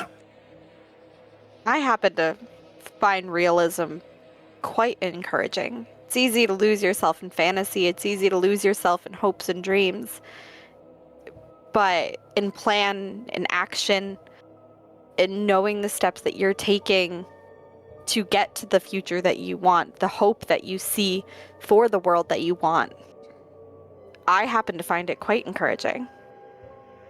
Knowing we've made it this far, knowing that we've helped other people see the truth of what's going on. It may seem desolate, it may seem downtrodden, but there is a hope in it. Ah, she said it. I did say it. Nadira, roll persuasion. God, I'm terrible at this. No, I believe you. I have inspiration if it goes wrong. That's not too bad. It's not too bad, I'll leave it.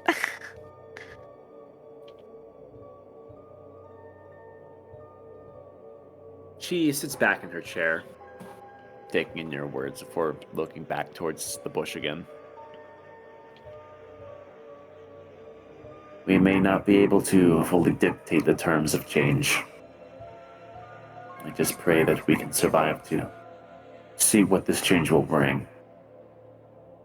It's hard to draw comparisons to nature because what is happening now, what threatens to still happen, is unlike anything that has happened before. Even the genocide all that time ago, I just feel this time. I just feel maybe something worse.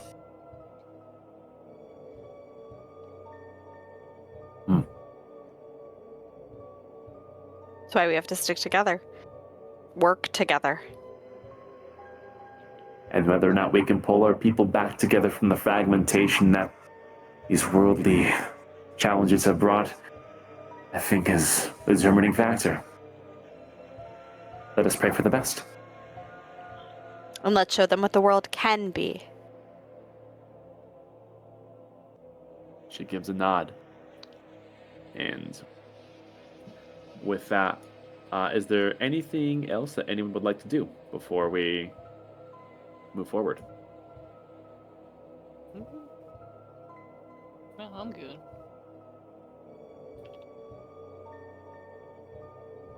Okay. Bada bing, bada boom. Okay. Night is beginning to settle here, and you do have a quite safe perimeter. Are we intending to take a short rest, long rest? What's our course?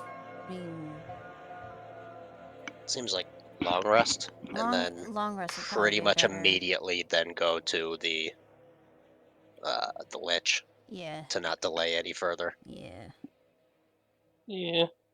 Out of curiosity, did my Temple of the Gods cover the entire building or just like the basement? Let me see. Because it's 120 feet on each side. Up to. I'd say, yeah, it's able to cover the majority of the basement. Okay, I'd say if we decide to do a long rest, we should do it in the temple. Okay. This area might be consecrated, but you know our friend. Well, friend, and I mean that in the loosest hostile way possible. Oh no, that was heard. He's got to probably have a way of getting through that. If not himself, then his spies. And with the temple, no one can enter unless we let them in. Fair enough. The only way to get rid of the temple is if they are a strong enough caster with Disintegrate. Seems feasible enough. Let's go. Alright, so long rest it is then, guys? Or I mean, yeah, if it's getting dark, I don't want to be traveling in the night back to the Silverhead to say when we got a perfectly good place to sleep here. Yeah, and the casters need their REM sleep for real. Yeah, Yeah, we do. I did use a good amount of spells. same. I'm pretty. Yeah, Yeah, as the player, yeah, long rest. Yeah. But then as the character, Kraken is downstairs already, so he's got no idea what you guys are talking about. Yeah, Ah, fair. All right. Then, with that in mind, Dagny, I know you were trying to be nice, but I'm just gonna go ahead and summon food. No, you're fine. It was an attempt. I wasn't expecting to be Wait, let me successful. check that I actually have a spell slot for. Yes, I do. Okay. Upcast the food spell. Yep. There's no benefit to upcasting it. No. It slightly tastes no, better, no. kind You of. can homebrew it to where the quality of the food depends on the spell slot you use. How about that? Oh yeah, no, I'm definitely of that opinion. If you upcast it, there is a higher quality of food. Like it's prepared better. There's more rare seasonings, and it's just a more decadent meal altogether with each incrementally higher slot. Hmm. Yeah. Damn, Damn, that's crazy. So should I use a 6th level spell slot instead? No. It's up If to you you want for to long eat like resting. kings and queens, then absolutely. We shall eat But like then kings and queens then. Then the opposite needs to be true. If he downcasts it, it just turns into like uncooked sloth. Okay. It's literally just like raw chicken. Okay. No, I mean if you cast it at its base spell level, it is. Yeah, it's hard to I get. I feel like it'd be worse like than dust bread and witches. stuff. Yeah, you can't downcast necessarily, but at its No. base component, it's still a serviceable, enjoyable meal. Oh yeah, no, I was making a joke. Man, Yeah. what 6th level spell slot get you? You're casting this at 6th level. Yes. For the memes. I don't even care if we get ambushed at night, it'd be funny. Hell yeah. All right, you go ahead and cast your spell, create food and water at 6th level, and you all watch as this beam of light opens midair, and it's almost as if a portal from the gods has opened, and through it a aroma, the likes of which you've never quite ever smelled before, begins to rile up your hunger, even for those who just ate. And through it, these floating entrees begin to manifest from nowhere as these white-gloved servant hands are gently placing them on a nearby table.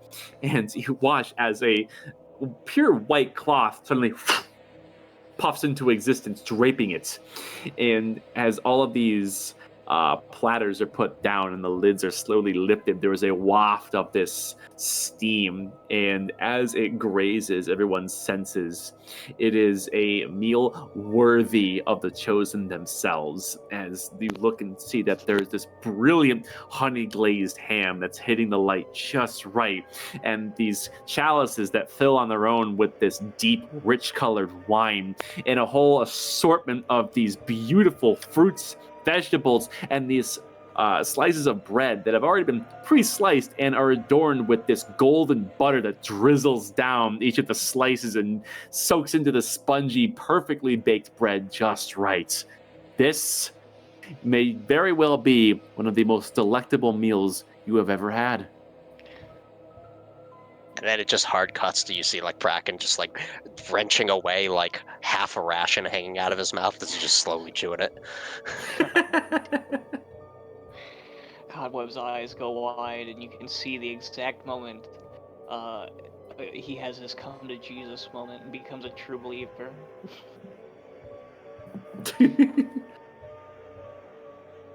Yeah. All right. And with that- let's dig into this shit, cannibal style. Yep. All right. With that being said, everyone digs in, and it is every bit as exquisite as you anticipated.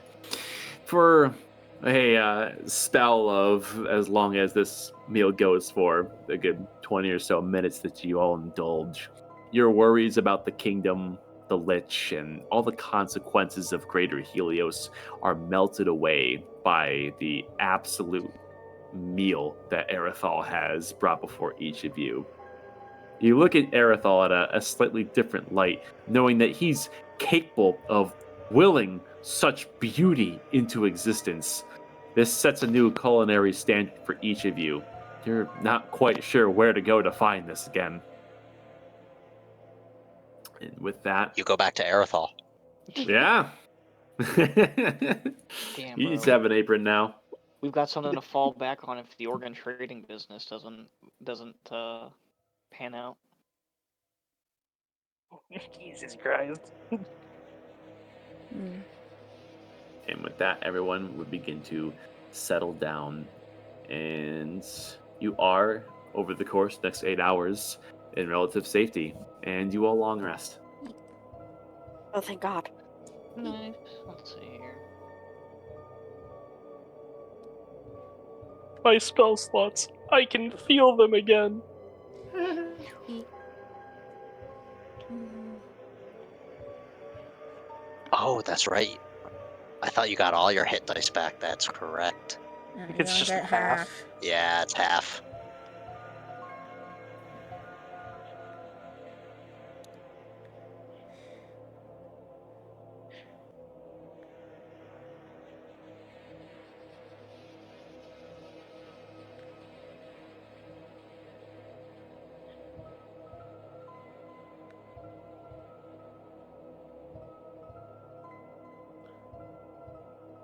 Okay.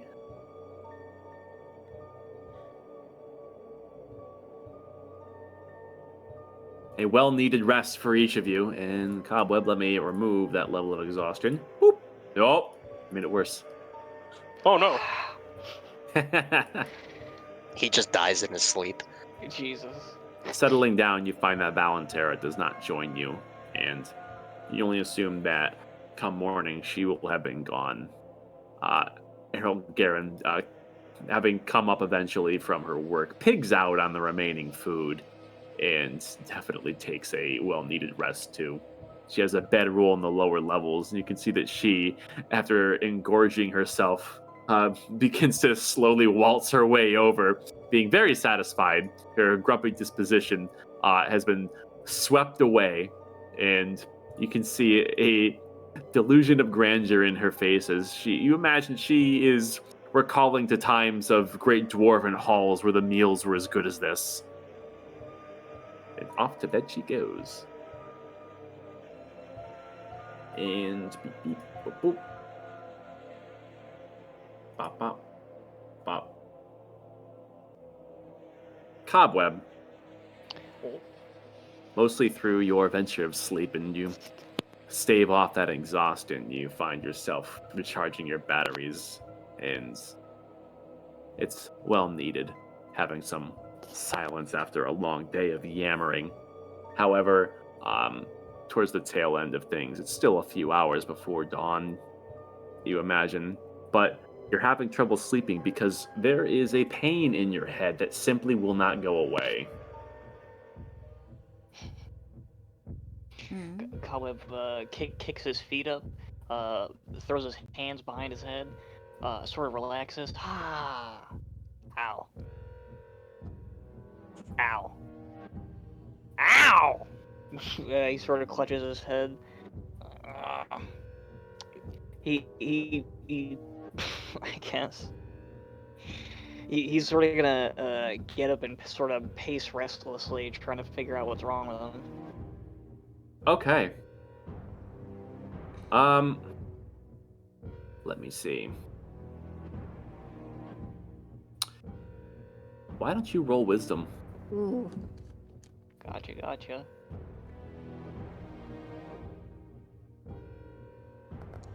+1 in a dream. Oh, shit. Jesus. Nice number. That sucks. Yeah. As this continues, you're not really sure what's going on. It's irritating you for sure, and trying to understand this, making it go away. Kind of tap your noggin a few times and shake your head, but it seems persistent. You kind of feel this cold shiver, and accompanying with it. And the only thing that you're able to notice is with every wave of pain, there is something echoing in your head.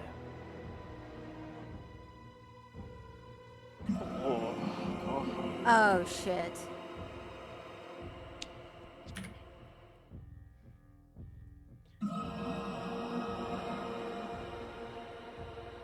This is abyssal, and you understand it full well.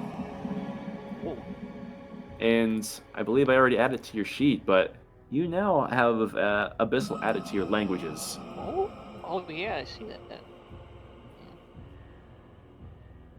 And through these hymns, there is a calling of a voice that is speaking directly to you, Cobweb. He awaits at the perimeter.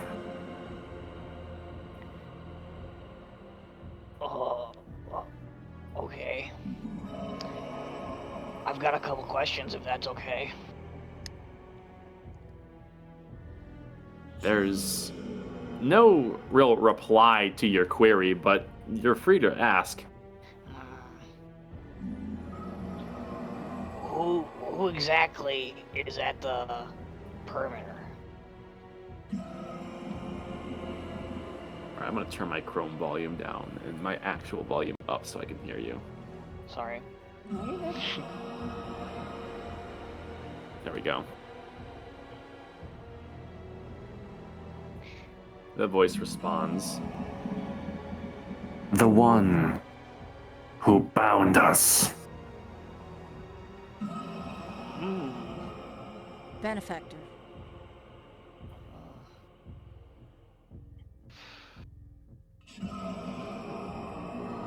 Okay, what would you have me do? Let me see. I don't think I was using the right voice changer. Could be. I mean, It's fine. Doesn't really matter all that much. It speaks again in a more groveled tone. Memories pain your mind. He can extract them and give peace. Peace.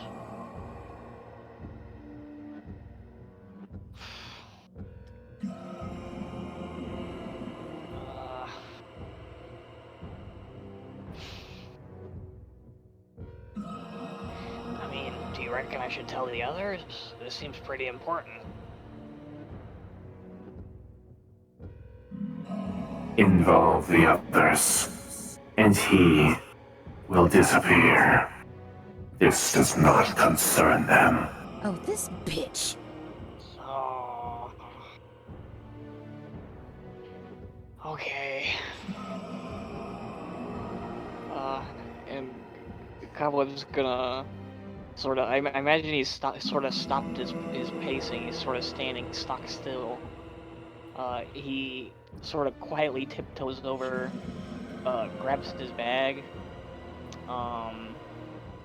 sort of rustles it around to alert Tin Petty that they're going on a fucking side quest, and yeah.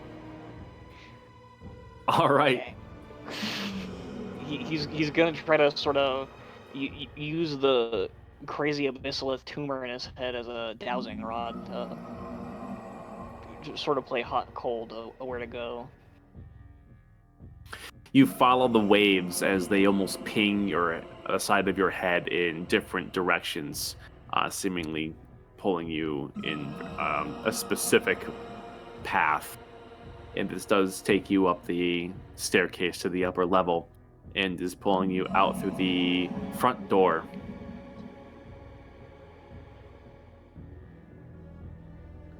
Fuck. He sort of looks over at Tin Petty, shrugs his shoulders, and continues to walk in. Okay. Are you having Tin Petty follow you, or is he staying behind? Yeah. He's like sort of curled up in the backpack. Okay. Pushing through the front doors, you can see that just inside, looking out towards the courtyard, just inside of Valentera's area of influence, you look on as there is a figure in the flesh, hands clasped behind his back, staring you down very expectantly. He is by himself. So, you finally decided you're not too good to talk to me?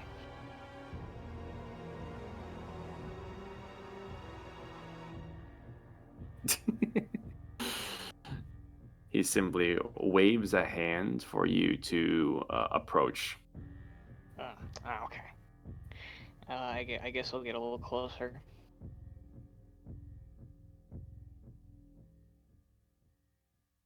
And after closing the 50-foot distance, he begins to speak. He actually speaks directly into your head, much the same way that the Abyssalith did. Lord Cobweb, in the flesh. Please don't think that I have been avoiding you. There are a great many matters within Highshire these days that require my immediate attention, and I appreciate your cooperation with the issue with the ogre, and now I require a further issue of your part. You see, the Abyssalith in your head is a means to an end, one that you are now intrinsically a part of. You are the only viable candidate for this assignment, so I apologize for what must seem to you a arbitrary hiring, but if you would cooperate with me, all will become clear in due time. I don't know. I don't really have the luxury of following blindly. You're gonna have to give me something to go on here. The forces at play here are well beyond any sort of risk like that. There are risks to be taken by all parties concerned. You must understand that I divulge information on a need-to-know basis for the sake of well-being for not only myself and my partners of interest, but for yourself as well. Should you follow my instruction, you will learn more about yourself and the being that now occupies your skull. And if this does lead to where I am intending, then not only will the Silverhide girl get what she is after, but you will acquire a weapon the likes of which to thwart this lich will work to the benefit of all within these walls, save for Stevens Rhea. Okay, I think I see what you're getting at here. But what exactly do you mean? That Dagny would get what she wants. You mind giving me something a little bit more to go on? I'm intrigued. You have my attention. Patience. There is a matter of interest to the memories that are carried within the being within your consciousness. It seems the Abyssalites native to Sora had a certain interest in the abyss itself, a certain nothingness that it was poorly understood, was independent of Helios, and was lost to the conscripts of time. This leads me to my latest address. There are memories of craftsmanship within this Abyssalith, one that I have gone to great failed lengths to obtain myself without someone like you being a mediator. I require your assistance on completing an object. Should you humor me, this will lead to the bowels of the Inquisition, that which they send to cast out, the works of certain individuals which they contain, heretical works they try to destroy. But with the heretic, they trying to snuff out this Therese Silverhide, a business associate of mine. Her work, I trust, has survived even despite the Inquisitor's attempts to destroy. If you would be so kind as to pluck a certain memory from this abyssal, it will help me in recovering that which was attempted to be lost.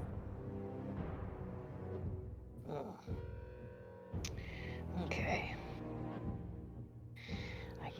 I'm kind of getting the picture now. Listen. I get where you're coming from. I really do. Okay. But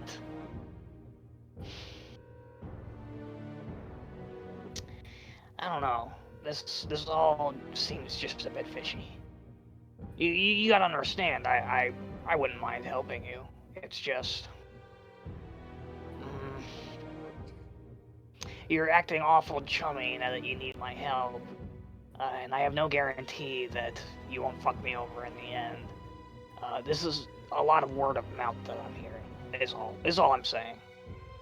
Of course, machinations such as this do not come without inherent risks. You need to understand that individuals such as myself, and now you, as well as your traveling companions of your cartographer patrol, are extraordinary individuals that have great sway on the fate of our kingdom and those that live within it.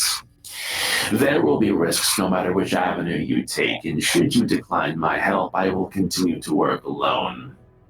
I can understand your reluctance to take part, but if I were to cut my losses here, I am not so sure that your friend, Miss Silverhide, would take so kindly as to the only tie to her mother being permanently cut. But that ultimately is a decision that you can make. Okay. So the emotional blackmail angle, gotcha. All right. That's a good one. That's a good one. All right. Well, I guess from a cursory inspection, what you say makes sense. All right. I'll hear you out, I guess. What do you want me to do? Excellent. Stay your feet and kneel, and look within your mind to find that there are the machinations of memories and recitations from this abyssal creature. Their culture, memories and echoes from a world that was lost now are fully within your own minds.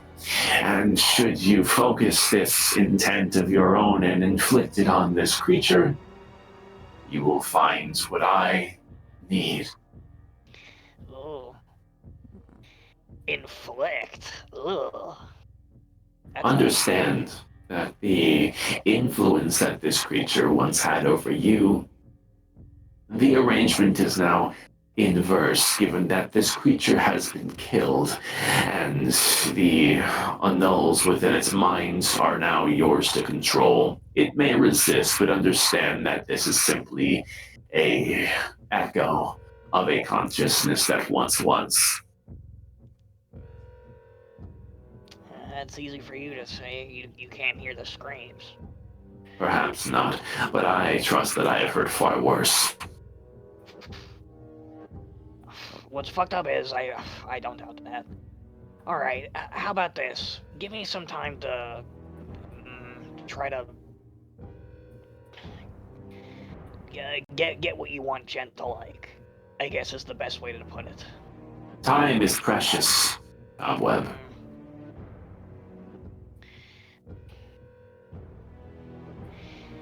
I'll try to get what you need, but I'm not gonna force it out of them.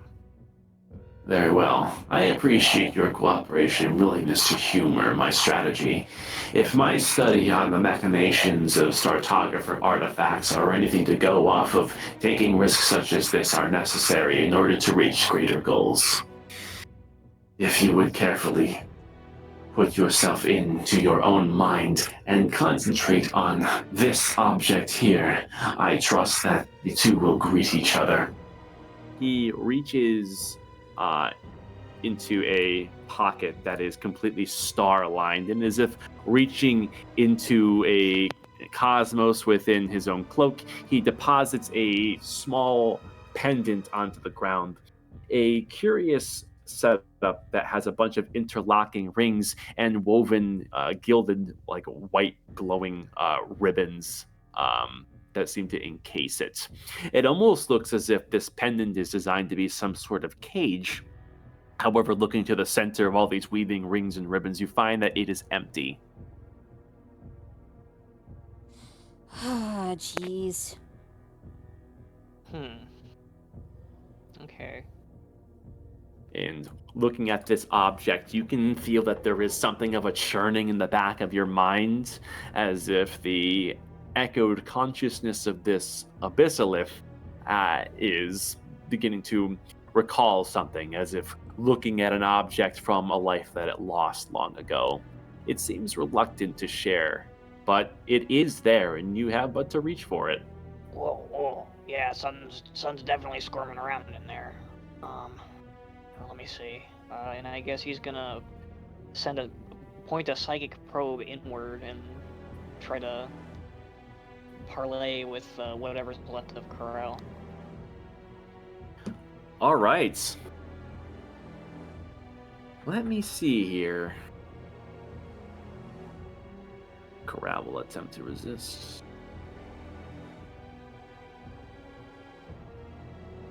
Now the benefactor is helping you here, so roll charisma with advantage. Gotcha. Let's see.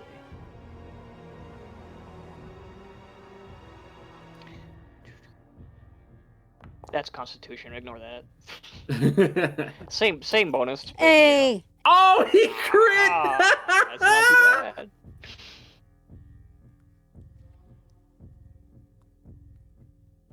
Okay. Holy shit, that's a crit. Wow. Okay. 1 second. Pretty please with the cherry on top. Can you tell me about this thing? Here comes the Lord Dump.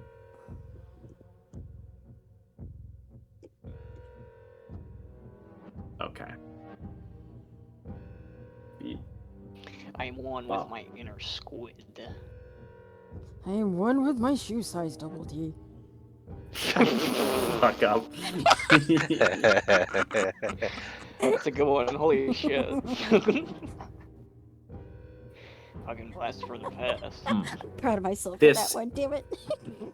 Incomplete talisman echoes through your mind, and with it, as if looking to the far side of a mirror, you see flashes of abyssalith culture, a gilded hallway that has these reflections of what looks like light being refracted through water, and these careful hands assembling a number of baubles that are designed within the depths of oceans, and with it, this abyssal power, this darker magic that had been long lost to time comes reeling back, and you can see images of such an object. It looks like the benefactor has done great work to recreate this object from the memories of the abyssalith, and as you hit this memory dead on, the attempts of Corral to hide this information for you are completely in vain. As you look in, you can see along your skin the ethereal writhing of tendrils as this energy rings out as you feel it wave through your mind, down through your extremities, and there is this dark flash from within the talisman.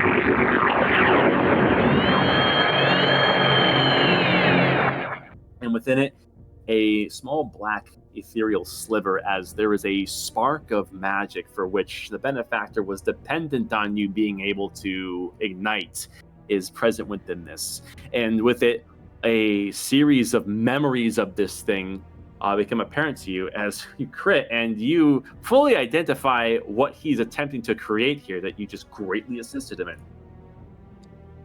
in. Oh shit. What the actual fuck? The benefactor's eyes widen a little, seemingly pleased with your work. Exemplary performance, Lord Cobweb. I trusted that my investment within you was well placed, but this is merely a proof of concept of what I already suspected. You should give yourself more credit in your abilities. It seems as though that when you have conviction, you can achieve much. Cobweb's sort of just reeling from the experience. My God. Halls that mankind has never traversed. Incredible. And also, just as a side note, I never once doubted my abilities. Thank you very much. Right you are. In any case, I will do my work to complete the required steps remaining. Once this talisman is functional and I understand its operational practices, you will be seeing me again, and perhaps a forum with the rest of your group will be in order now that we have established a modicum of trust within one another. I do apologize for the rather rash nature of my appearances, but you need to understand that I must be careful in times like this where this fog is encompassing all. You're correct in all aspects but one. I have extended sort of an olive branch towards you. I'm still a bit on the fence about whether or not you can be here to be trusted. But like I said, a gift given, you know. I'm hoping to see some payoff here. As is the nature of business.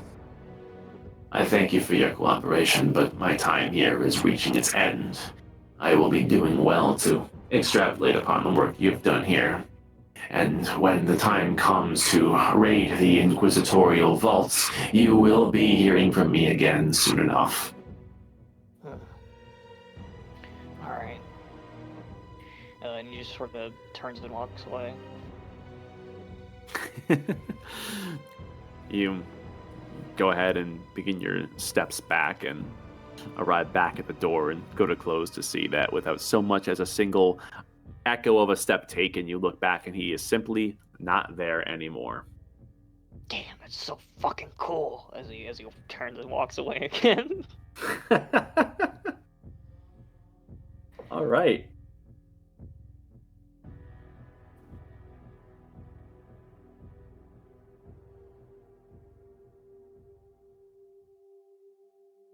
With that, you arrive back in the brewery and heading back down to where you once resided. The rest of the group at this point is beginning to stir as the morning comes and your long rest is completed, where you hear the footfalls of Cobweb coming down the stairs as the commandment plate armor leaves little to the imagination against the hard stone.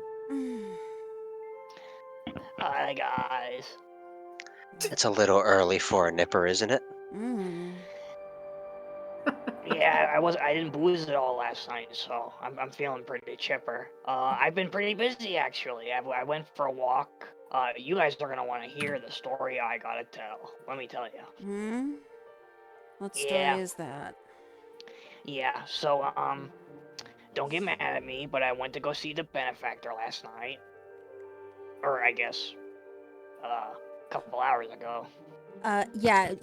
Dagny just kind of does, like, you know, kind of like digs in her ear real quick. It's like, I'm sorry. I'm trying to make sure I didn't hear you right. Like, you said you saw the benefactor? The benefactor, yeah, that guy. Spooky mask, robes, all that shit. Sorry, fucking. I'm trying my best to take this serious. Yeah. Just gonna roll one of these, see if he's actually being truthful. If he's not pulling a joke. You look, and the usual tells of Cobweb pulling your leg are absent. He almost seems like he's a bit on edge about this story. Seems like he himself doesn't have a full understanding. Haha. What? Okay. What kind of check would it be to just kind of keep my anger in check right now? Let's call that a wisdom save. Got it. Yeah. Survival. Oh God. For you, Dagny, DC is 16. Oh no, Wait, she's gonna Dagny wakes vaporize up me. That's angry. Uh-oh, 14. it's Angie time! So, while the rest of us were sleeping, you just happened to have a little chat with the benefactor, huh? Yeah. Wait. There's a good. But Agnew, wait. There's a good reason. Please enlighten me, my lord. Okay. Well, thank you. Listen. Sorry. And she has just this very wide smile, and you can see the whites of her eyes. Okay. He would have disappeared if I would have woken any of you up. He seems pretty keen on talking to just me. And I know that because the crazy eldritch tumor in my brain told me so.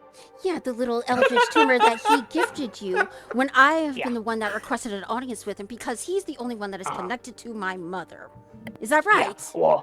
Well, listen. Funny you should say that. Last night I figured out that he's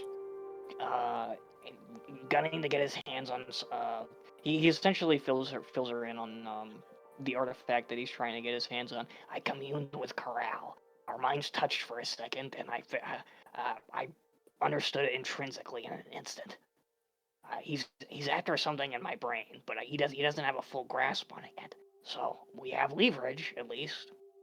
Yeah, What's there to grasp at? Yeah, as you're explaining this to her, you just watch this very almost half crazed look in her face just sort of start to wane as she garners understanding of the situation. Not only that, but he said if I didn't play ball, then he essentially wouldn't help us out figuring out what was going on with your mom and all that. And, I figured you'd be more mad if I didn't. So there's something within the Inquisition's vaults that my mother made. Could be. Yeah. That's my understanding of it anyway. Am I aware that my mother was working with the Inquisition at all, or is this something that was confiscated after her death and my father was arrested? You know that she's worked with a handful of people in the Highshire government to some extent, but explicit work with the Inquisition, you don't really have a whole lot to go off on. But there was definitely that demolition that took place of all of her findings after her death, and you think there was an inquisitorial hand in that. So, all the information she had just was all her projects, all this research she collected and did. It's just in the hands of the Inquisition, and they knew this entire time. Can you really be surprised at this point? I believed the lie that they created. And I fell for their whole little act of trying to be a part of something greater, being a part of the Cartographers Guild.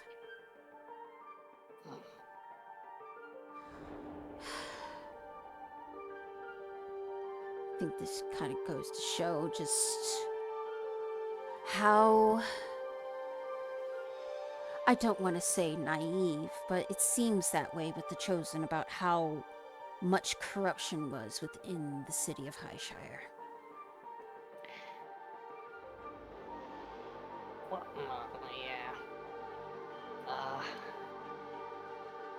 I love the energy. Love it.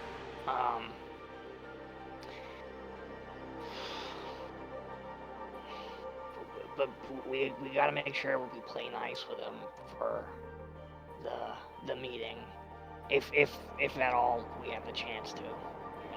Meeting with him? Yeah, well, the Chosen in general. I mean, we're gonna need to get them on our side. They're like key political figures. Most of them, I mean, that is the ultimate goal, honestly. Yeah. So we can spaz out on them after. That's totally fine. I'm totally down to do that. I've been kind of itching to see what they're made of for a while anyway. But that's sort of after we don't burn. The Inquisition was merely a working hand of the Pillar of Commandments and of the Chosen indirectly. Akoto was essentially the head of the Inquisition. There was nothing she didn't know. Hell, we could not even give her a hint of where we were, and she'd be able to come right to the place where we were resting. There was nothing she didn't know. So, my guess is after she killed my mother, or before she even did, she got her services to make whatever she needed, and either when Akoda had no more use for her, or my mother figured out something she wasn't supposed to know, Akoda chose to end her life. So, if anything, what the benefactor is doing is giving me a piece of not lost knowledge into my mother's death and what I need to do from that point forward.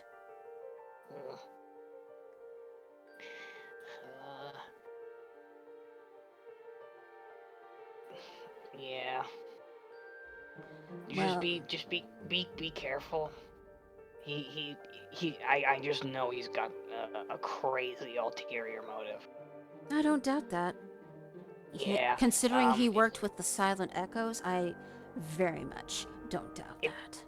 If you really think about it, the fact that he's using emotional blackmail is kind of telling. He's betting on you being desperate, essentially. I'm sure he thought the same thing when he brought Elias into his fold in order to get to Rin. Yeah. Yep. At this point, he can only answer the questions that I have for him when it concerns my mother's business with him. Okay. Well, how about this? Write them down. And I'll play telephone, I guess. If he's still being weird about communicating. I would prefer to ask those questions myself when he gives me the audience that I requested through his little, what should I call him? His proxy, I guess? Yeah, I could ask about what's going on with that, but I think we might have missed that. Well, it will be requested once again. I'll make sure Reed understands that. I could ask him, I guess. Well, if you have a chance to make sure I get that request, that'd be much appreciated, my lord. Alright, well, come on, Dagny, listen. You gotta understand that I didn't do this to piss you off. I'm not pissed. I am not pissed at the actions that you had to take. I'm pissed at his actions of not only denying me what I asked for, but keeping me out of the loop until you informed me. Yeah, well. In case you I mean, he knows nothing about me besides when he captured me all those months ago. But if he actually inclined to actually learn a little bit about me, he knows I'm willing to listen to reason and to work, so long as he has a very good presentation on what his plans are. But It sounds like he just doesn't care. Well, yeah, no from shit. Well, hang on. An interesting line of thinking on that is that when I was in the Undershire, they didn't seem to be in the loop about the aura. You guys saw that like firsthand, right? The what now? When we were talking to Big Boss, we he essentially didn't know. I mean, I'm willing to bet that he's got some inkling that something's going on with us, but I'm willing to bet if we can demonstrate that to him, we could probably curry some more favor. You don't think he knows about the Ascendant Souls? How could he? So he merely sees you as a pawn, then?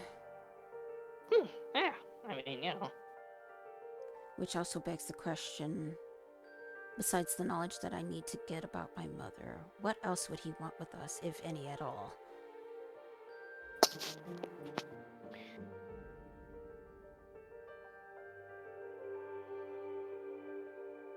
I suppose he could have a question about what happened to us after the light disappeared. But that also begs the question, why is he doing this all under the cloak of mystery? Why do this all in secret? It's gotta have something to do with that artifact. It has to. That talisman? Yeah. It's. He needs it badly enough that he'd fucking lower himself enough to talk to me, I guess. Well, we'll see how he feels when he talks with me, if and when he does. In the meantime, we have another audience to keep, don't we? Yep. Oh. Are we all ready? As much as possible. Then let's make towards the north. Okay. With everyone collecting their things and packing up their belongings and taking a deep breath, feel your bodies rejuvenated, you are ready for the road ahead. Dead north, deeper into the heart of this fog and embered vale. And so, saying your goodbyes to Errol Garen as she continues her work, you leave and head back into Cenadrain Highshire.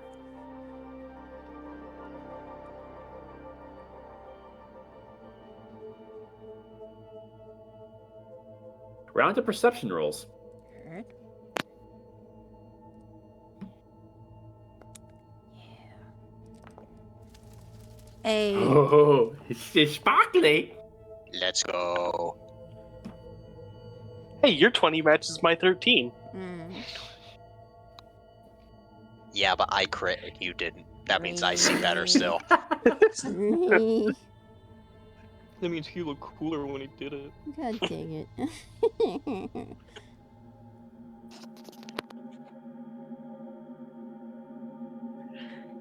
The early morning sun cuts through the fog, and you look up at the stillborn moon once again.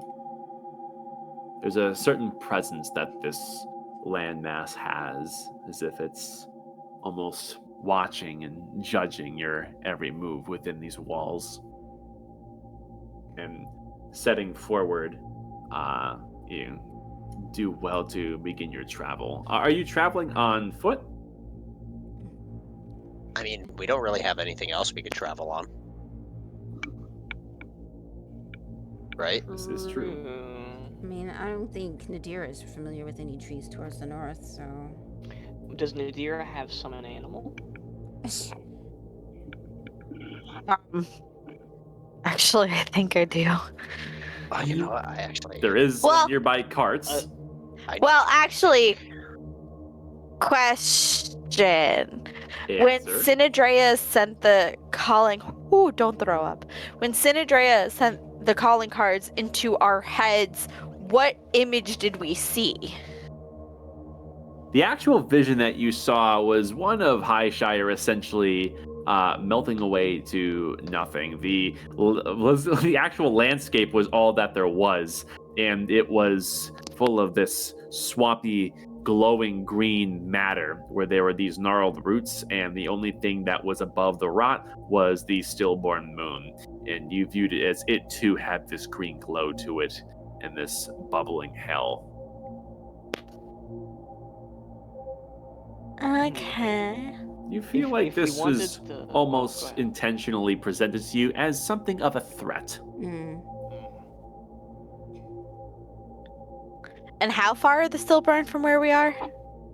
So you are in the western wing of the kingdom, and the stillborn moon itself is just outside of the northern walls, nested among the upper hills, almost adjacent to the ring. So walking on foot is going to take several hours. Mm. Easy.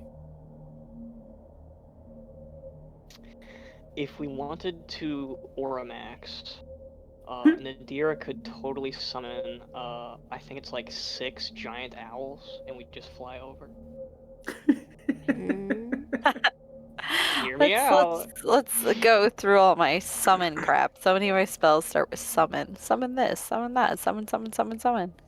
Well, my other thought was, I mean, again, I don't want to be throwing away my spell slots here at the same time. Because if I'm going to use a high level spell slot to do that shit, then technically I did see plants in the swamp that I could teleport us through.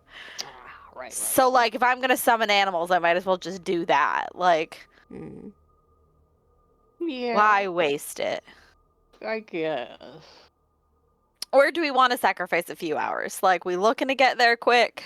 It is early morning. Mm. I mean, we technically have, like, in quotes, all the time in the world.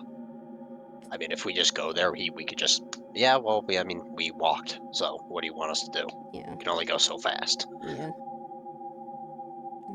But the cart might give us some speed too, so maybe we could just use Yeah. the cart. Maybe we could just use the cart.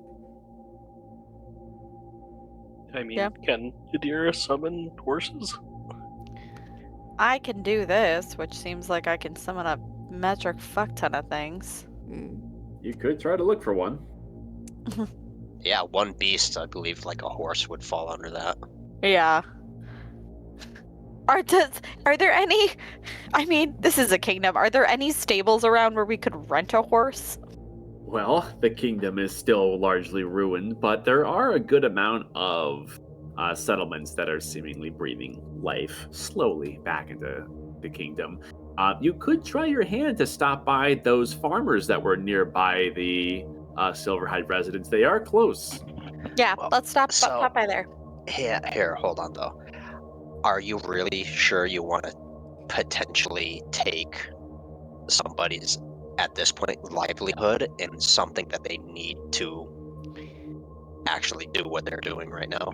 But I'm thinking a trade for a trade. Oh, okay, your trade. That's fine. So, if they have horses we can use, when we were coming in, from what I remember the DM saying, is the land still had largely quite a turnover to go before it reached the like bountifulness that it once held. Mm-hmm. And I may be able to help them with that. So if they're willing to give us a horse, I may be able to boost their crop. Oh yeah, that's a whole different story. Oh, I yeah. thought you were just like, hey, can we take your horse, please? Thank you. No, I'm No. not just gonna go steal a horse. Like, this isn't Grand Theft Equine. This isn't Red Dead Redemption. This isn't Red Dead. It could be. But it won't be. Not yet. Okay, yeah, let's go pop in on the see if we can make a trade. Okay. Making your way over towards the local farmlands that are slowly retilling what once was. I you believe in get commerce. a few hand waves as the farmers greet you as they're hard at work. There's a total of 7 of them that are in the nearby fields. You don't recognize these ones. These are a different rotation of farmers. It seems like they kind of hop around, but they do seem to know of you and are friendly enough.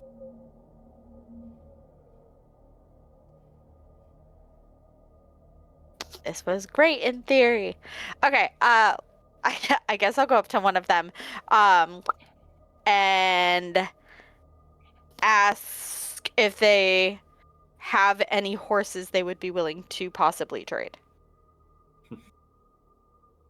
You approach E-commerce. kind of a man in his late 30s, a bit burly with this like receding hair and a bushy mustache, and he has a hoe as he's going about tilling the the soil. And he kind of wipes the sweat from his brow and thinks over for a second as you inquire about the horses, and he does think about it for a minute.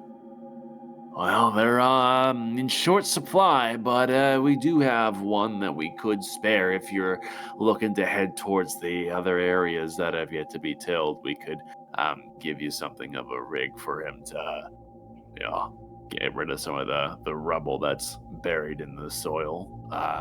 How long do you think you're going to be borrowing them for? We're not quite sure. We're looking to travel possibly a little further than... Well, actually, how far out do the grounds go that used to be farmland? I mean, it's several acres, worth of farmland here, but like where you are currently now before it detracts back to like more regular Highshire scenery. Okay. We're not entirely positive. We're actually looking to travel a little further than some of that land.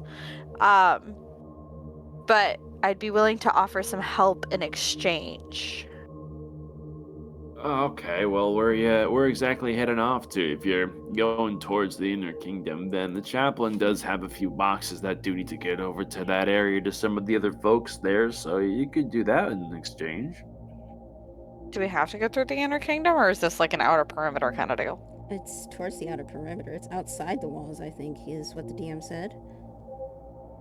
I can't remember. My brain is fuzzy. Yeah, you're good. Here, hold on a second. You guys do have access to a sheet of Highshire here. Right. You're supposed to. Hold on, let me double check. Yeah, you guys are the owners of this. Here. Oh, Okay. map.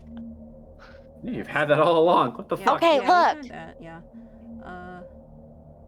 So you're towards kind of the lower western areas right now.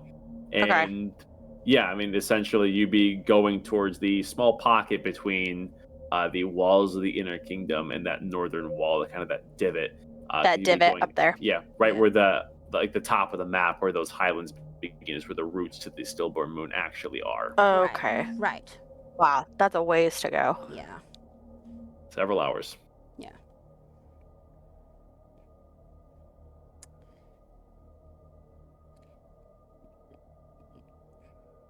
We could possibly. I mean, I don't think the delivery would add too much. Although I say that, I don't think the delivery would add too much time.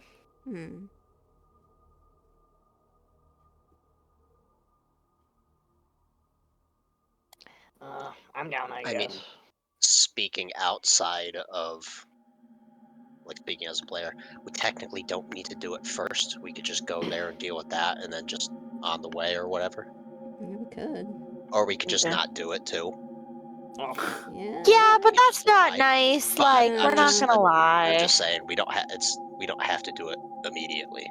Oh, yeah, but we're not gonna bolster the people's confidence in us if we go around lying from the start. Yeah. That's a good point.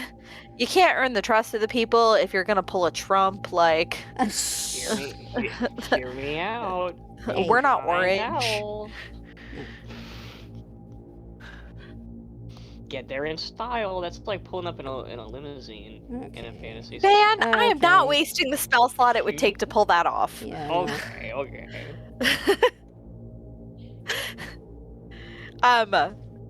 Yes, we could certainly do that. Okay. Right. All right.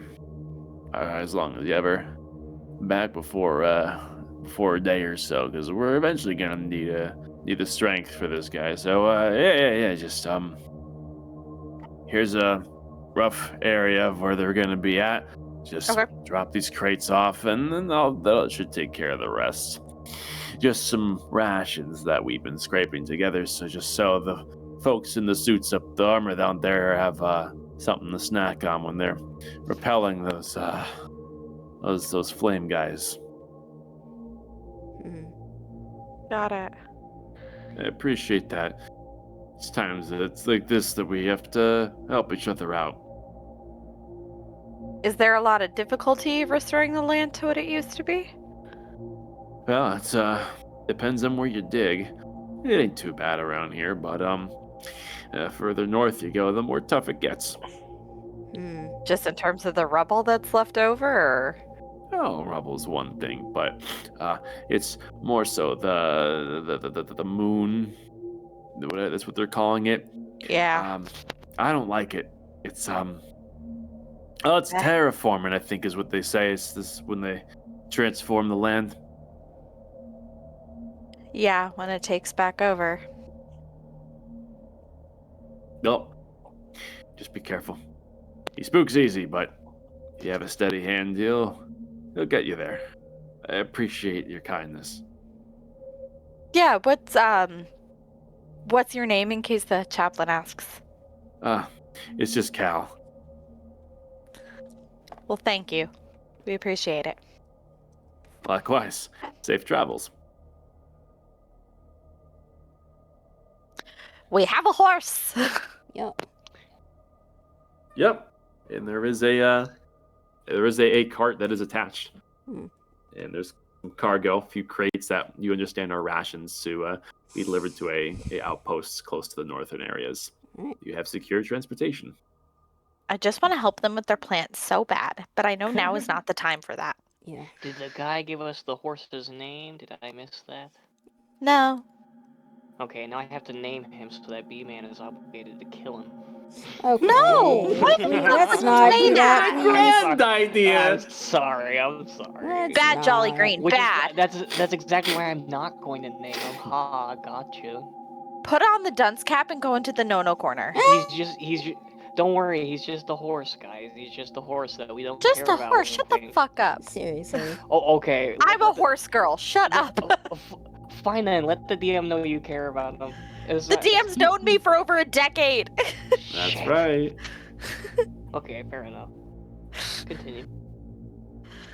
Truly use a death word on the horse. Silky 2.0. Oh, I wasn't the one that killed too Silky. soon. Fuck you. All right. With you having Alrighty, on we secured go. transportation and having a clear path, I presume you're going to be heading north. The question is, are you going to be running this little errand first, or are you heading straight towards your business with the Lich? I mean, Let me I pull feel the like map Lich back business up. should be the main priority because we can always just turn around. yeah. I don't know. I feel like something's really important about this. I mean, it's rations. Wow, he said it's rations. To be fair, we did ignore the Lich for like 8+ hours after his whole threat. Well, more Okay, than that. wow. Humanitarian aid is. That's why I said plus. Yeah. But at the same time, like, again, we over here we're just See. preaching to Valentera like we need to be something to the people, and humanitarian aid is kind Yeah, of a but big deal here's to the thing. people. Here's the thing. Do you really want to anger the Lich any more than we already have for delaying him? Do you really think the Lich is gonna let the horse and the rations go? Yeah, to be honest, fuck I mean, him. we're traveling with boxes.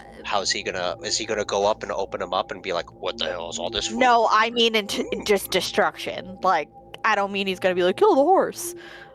I mean, the Chaplain of the Well is towards the northeast, so we'd be able to just go over there and then do a hop, skip, and a jump over to San Andrea. Yeah. Yeah, okay. So let's drop off the rations and then we'll head straight towards San Andrea. Yeah, that sounds like a plan. Two birds, one stone, if it's on the way. And just Yeah. to be clear, the destination these rations are supposed to be going to is an outpost that is north, just before the Inner Kingdom. It's not at the chaplain's place. I don't know if I made that clear or not. Okay. So Okay. So yeah, so we're going that way anyway. Yeah, so Exactly. yeah, we can drop them off and then we can head towards San Andrea. Yeah, All right, rations first. Yes. rations first. Okay. Let's go off previous perception rolls. Ooh. Damn. Mm. Having a commandeered your beast of burden, you cast out.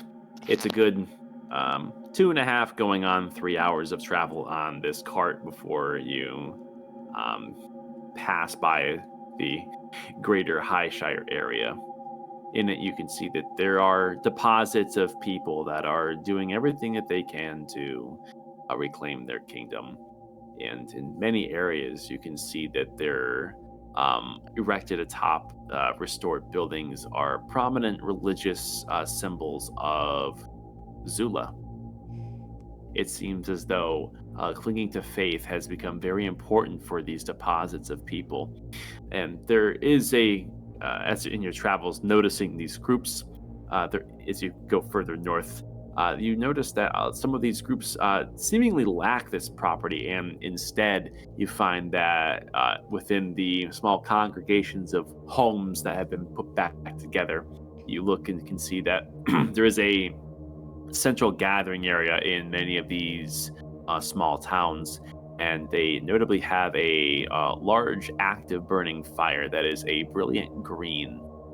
And you can see that the flame hearts are present in many of these settlements, and you can see that they are very much doing a lot of work to assist these people as well. It looks like they are doing rounds, patrols, doing a manner of service between lifting heavy pieces of rubble off of what they're trying to rebuild. And despite all matter of different factions clinging to Zula or this Emerald Flame, it seems like it's, once all labels are removed, people helping each other. Alas, keeping up, you do look, and there's the occasional black wisp that streaks across the sky as a reminder for the darker side of the state of the kingdom. Mm.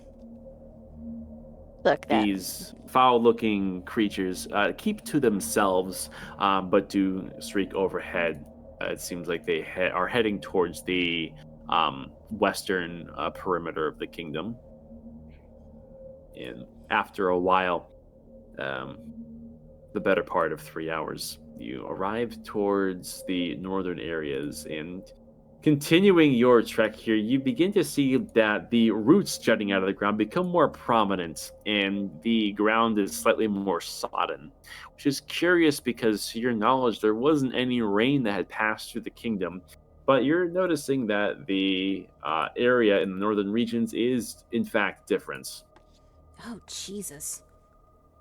God.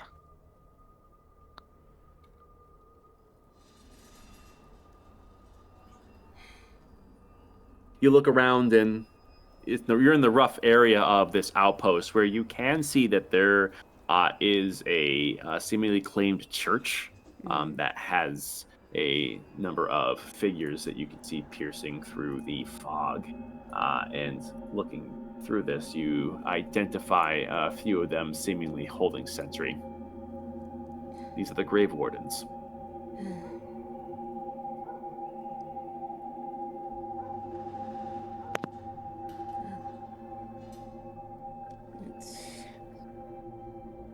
So do we just keep our heads down? What's the plan here? I mean, they said there was an outpost here. It wouldn't be surprising to know it's the Grave Wardens. Yeah.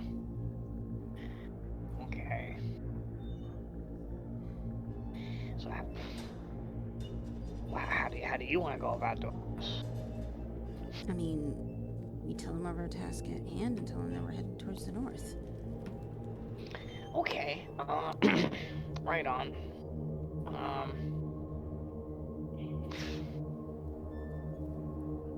Godspeed. Why not? Let's give it a shot.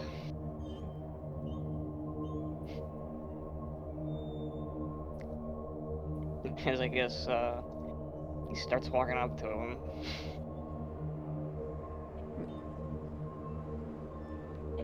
You do so.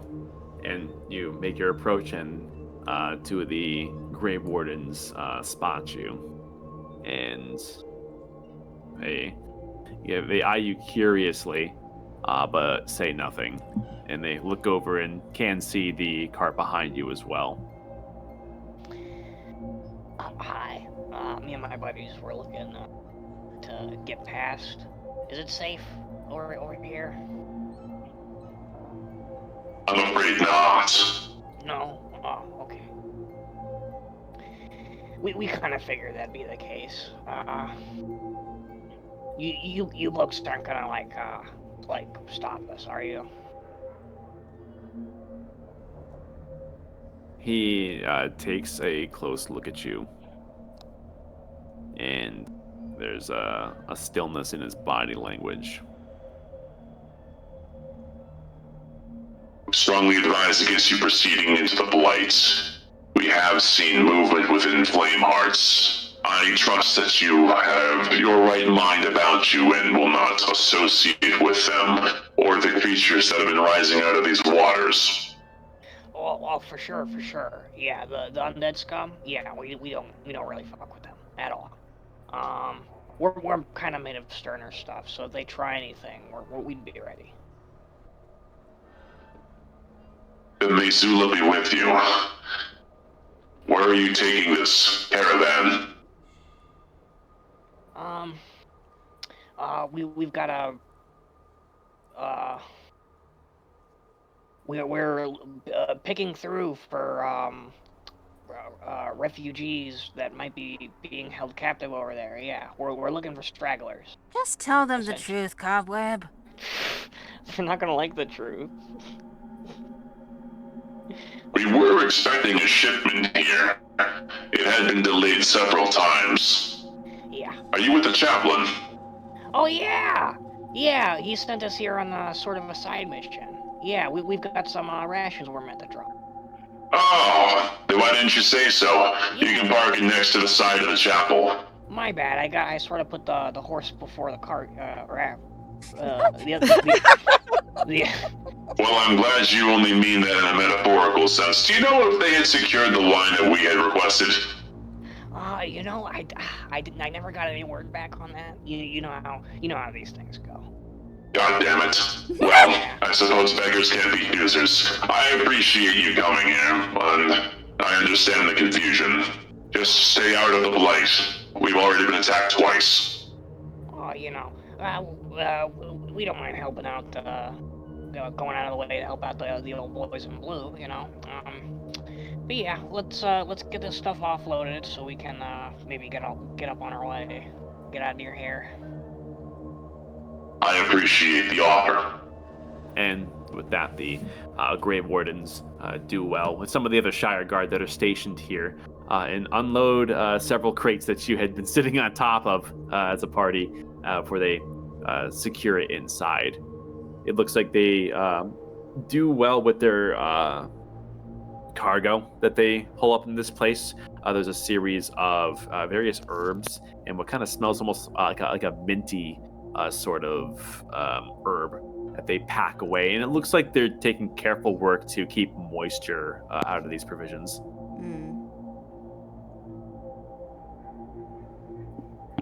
I do not associate with. Do not. With, yeah. Do not. Anyways, associate with Aurora. anyways. Within a couple of minutes, the cargo is secured, and of course, the Grave Wardens give you a thankful nod. We appreciate that. Make sure you get this back in one piece. You can never be too careful even on southern roads.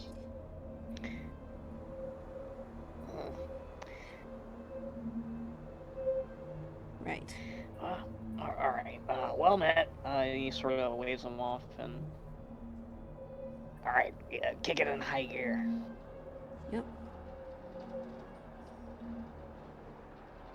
All right. I'm going to err on the assumption you're taking kind of a zig and a zag to go further around these guys before going further north, as they instructed you not to go. I assume so, yeah. Okay. Oh, they didn't give us permission to pass. I thought they was like begrudgingly. They were like, "Oh, that's probably not a No, good they were idea." allowing us to come through to drop off the cargo, but Okay.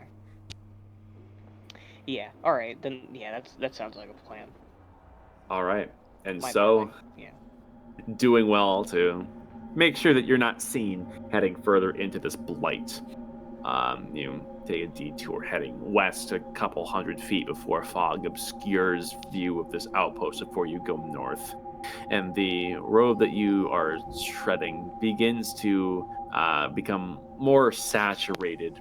And you notice that the fog rolls more heavily than before, and the embers here seem a bit brighter than they otherwise were. You almost look up and you can see that they seem to be descending downwards into this blight. And continuing your work, you look upon a lot of the ruined buildings here to find that they are somewhat partially sunken into the ground and are dilapidated. And Nadira, you do notice that some of the plants that begin to grow here do not match the biome of Highshire, and you notice there are several plants that you would expect to be in the rot waters. Decomposers and things that seem to thrive on rots are propping up in certain corners here. And what's more is, before you can get any further into this, your cart kind of comes to a stuttering halt as your horse is reluctant to proceed, and it gives out a neigh of protest, and you can see it shakes its head, stomping its feet in place. Hooves. why have we stopped? You know something we don't. I immediately stand up and I just do a 360 in the cart, looking around, surveying the area. Roll investigation.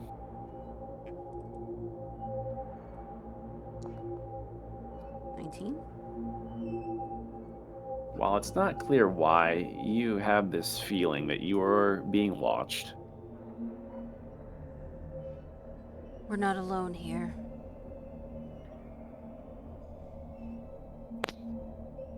Yeah, they did say this place was chock full of undead. Bad juju. Yeah.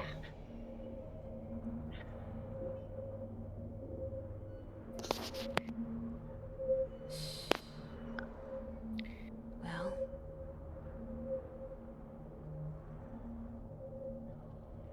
there's gotta be a way to get through, and can't leave the horse behind. Yeah, true.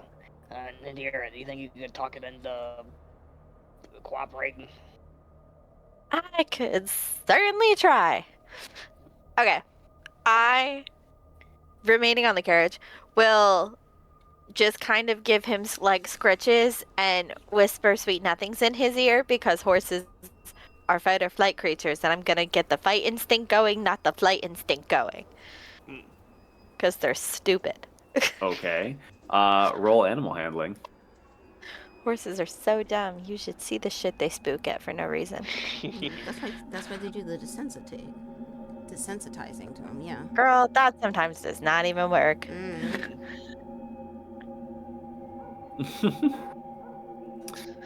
Seemingly calming this horse down, and you do feel something of a understanding between the animal and yourself.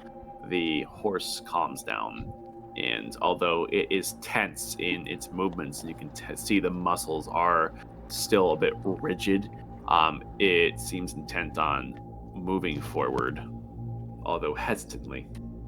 While we're moving, I would like to watch. This is so specific. I would like to watch the pattern its ears are flicking in, because that's usually the direction they're listening in. So I would like to keep an eye on his body signals for further signs. Okay. I know it's specific, but it works. Nadira showing a unseen talent of being a horse expert very suddenly. I read. You keep an eye to the sensory of the horse to find that it is observing all around it and it doesn't seem to flick in any one specific direction for long. It's as if it is trying to actively search for something that it knows is there, but it doesn't know where. Yeah, while we're moving along, I'm keeping an air of vigilance, just like keeping my head on a swivel with this. Okay. Continuing forward, you proceed further into the Blight, where the large shadow that the stillborn moon casts is dead ahead. There is darkness before you, where the only semblances of light among the fog and muck are the increasingly vibrant green embers that are dancing throughout. You notice throughout this that they are beginning to swirl around you as though intrigued by your presence here. And as you begin to continue, there's a churning within the now deepening water to either side of you. And the horse comes to a very abrupt stop once again, seemingly refusing to go forward, even with encouragement. And you look as the party can see that about 30 feet to either side, there is this bubbling within the muck. Yeah, just preemptively. What am I doing? Casting mage armor on myself.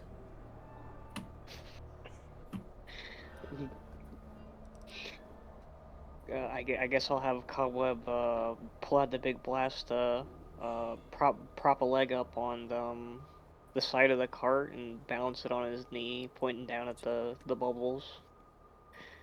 Okay. Yeah, gross. You watch as either side of you, the bubbling intensifies as you watch roots that are within this briny water begin to move and animate. And to either side, two on either side of the cart, a total of four of these mounds of root suddenly quake and stand. Oh, these fucks again. The horse bucks up in the air as the cart jostles, and the horse begins to bolt. Oh shit! Oh no. Everyone make a dex save. Ah, fuck.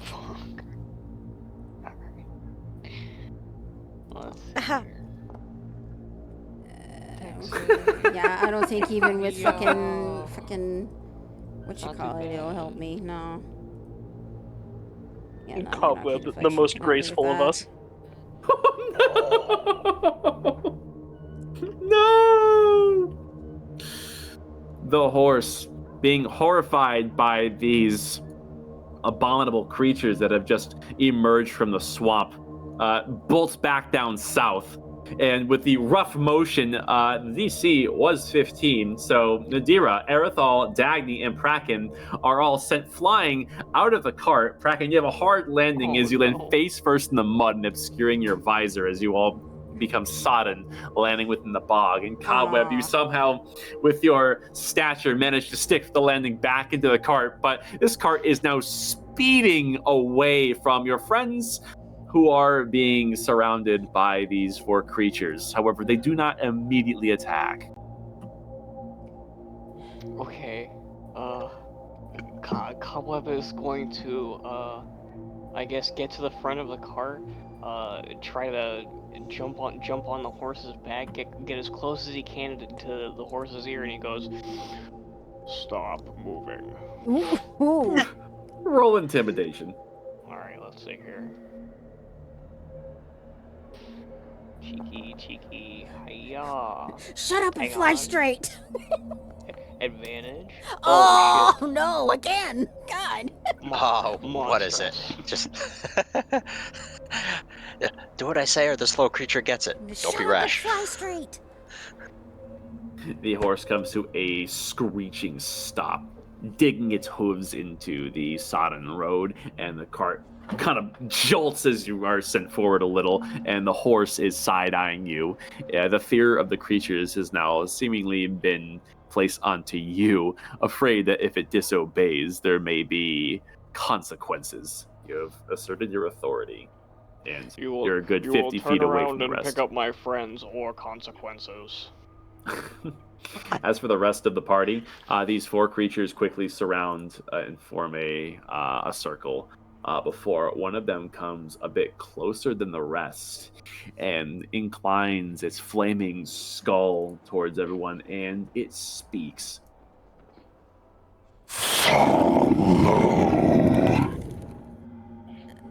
Okay. Alrighty. And Cobweb, you can hear a crashing from the bog nearby as it looks as if there is a 5th one of these creatures which has been sent to retrieve you as it quickly closes the gap with the cart and it beckons you. Yeah, alright, I'm moving.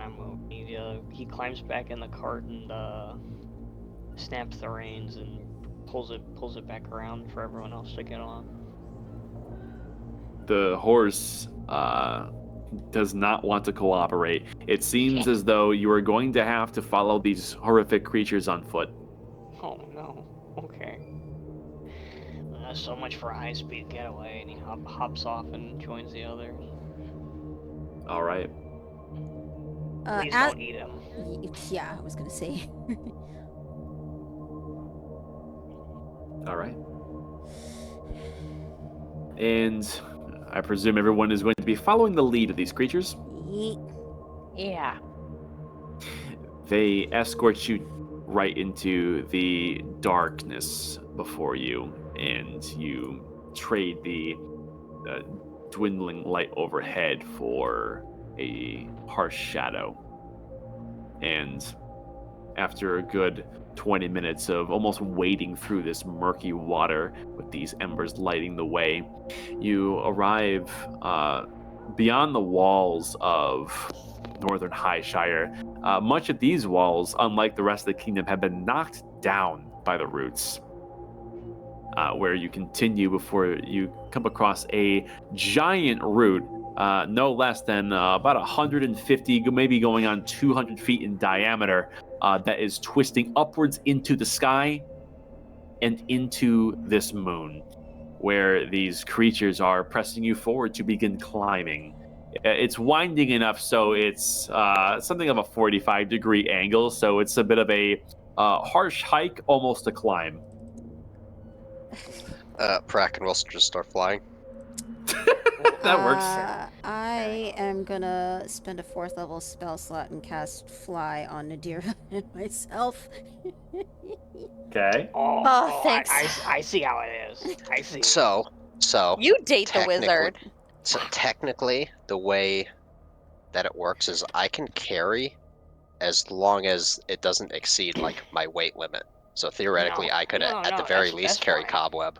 That's fine. You casters go ahead. That's fine. I'll figure out a way up. Pieces of shit. I want to fly too. I mean, it's only a 45-degree angle. Just become a goat.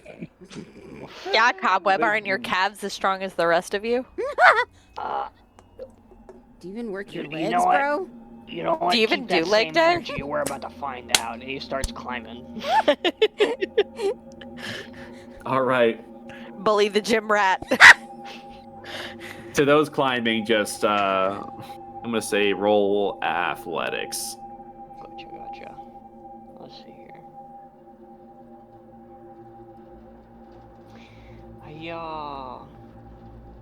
Nice. Can't wait to die. Oh. Hey, let's go. Hey, that's good. The ground crew keeps up well with these wicked creatures. And after winding upwards, where you try not to look down, but for those who occasionally do glance, you see the blighted kingdom below you become further and further away from you. And it seems as though one wrong step and you could possibly go careening down into a very unfortunate landing. But with Cobweb and Aerithal having a solid grip on this very pliable material, you continue forwards. And it's before long where the group arrives at the base of this route where there is a cavernous opening that seems to lead directly inside of the layer itself. And let me see, Cobweb and Dagny, I think you're the only two that would apply to this. There's something vaguely familiar about this. You feel like you have climbed this route before. It's the same fucking moon leading to him. God. So it seems. Boy, this brings back memories. Just give me 60 seconds to pee real quick, and we'll do this last section real quick. So just bear with me. 1 second. Yup. We're good. Jeez, of course it's the same moon we found him in.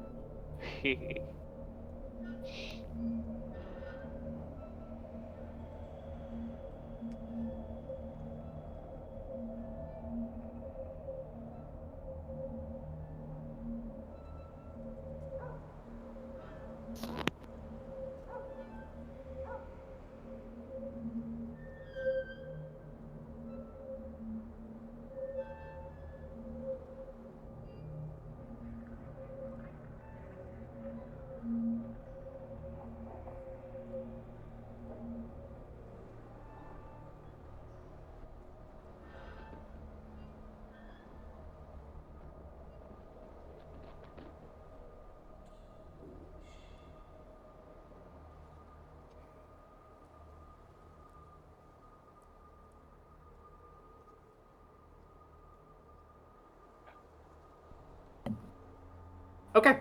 Yeet.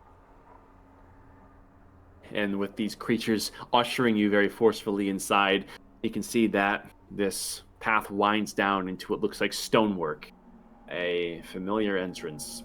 Are you proceeding? Yup. All right. You can see that there's something of a green light echoing from these crypt-like walls. As you climb inside, it levels out, and a tight hallway is before you. And real quick, what is the marching order? Because this entranceway is very narrow. I mean, I kind of feel like me and Nadira are towards the middle. I was gonna say we're usually mid. Yeah. I feel like since Kraken was flying, it just immediately went up. He'd probably be in the lead. The lead, yeah, right probably on. Praken, me, Dagny, and the feedy weedies behind Yeah. us. Okay. Maybe, I don't know. Anybody else have anything? No, that sounds know about what? right. Fucking, I Okay. just minor inconvenience on you. All right. And so, beep, beep, bop, boop. You enter. Oh shit. Great. Oof. None of this screams bad juju. The memories. The embers are very strong here, almost small fires in of themselves that dance around you. This place is cold, and yet there are flickers of heat among the flames that are latent in the air. There are sconces on these walls that emanate this sickly, radiant fire. Hard to be sure exactly what kind of magic this is, but you think it's very closely tied to the embers that flow everywhere here. And looking directly south, Kraken, you can see that it's a straight shot to this very decadent-looking door, and has this very ornate pattern that is inlaid into it.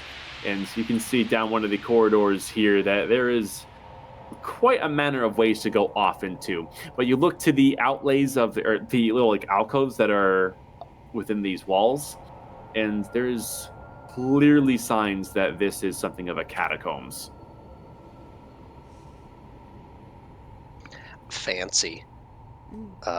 I don't think it's smart to even want to explore this, because I feel like if we even touch anything, he'll just appear and be oogity boogity. Yeah. Why are you over here? It's like, excuse So- me. What do you think you're doing?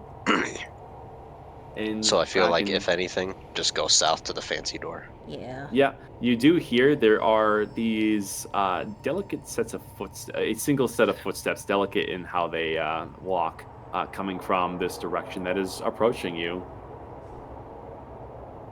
He's about to ugly buggly bitch anyway. And before long, as you take your steps forward, That a looks relatively figure familiar. rounds the corner and greets you. Oh, never mind. Oh, shit. Whoa. You Okay, are why met is- by a druidic-looking figure with this pale white skin and these glowing green embered eyes. And there is this delicate body language that she exudes, and she has this posture which is very reserved and very polite. And it almost seems completely out of place here, were it not for her deathly-looking nature. And she rounds the corner, already making eye contact with you, Bracken, as the head of the party, before she bows and speaks. Hello. I have been expecting you, as has my master. Hello. Where would your master be? Behind this door which I will see you through. Welcome to the Stillborn Lair. Please enjoy your stay. Thanks for having us. Her art's cooler than mine.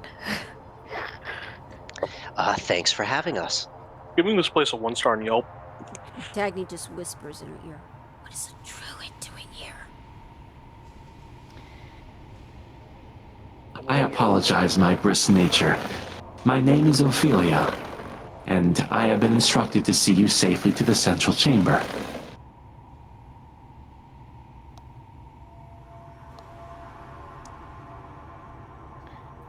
Okay. It's very nice to meet you. Likewise. Bigger antlers than me. Bracken, let's see, what's your passive arcana? Pretty good. 19.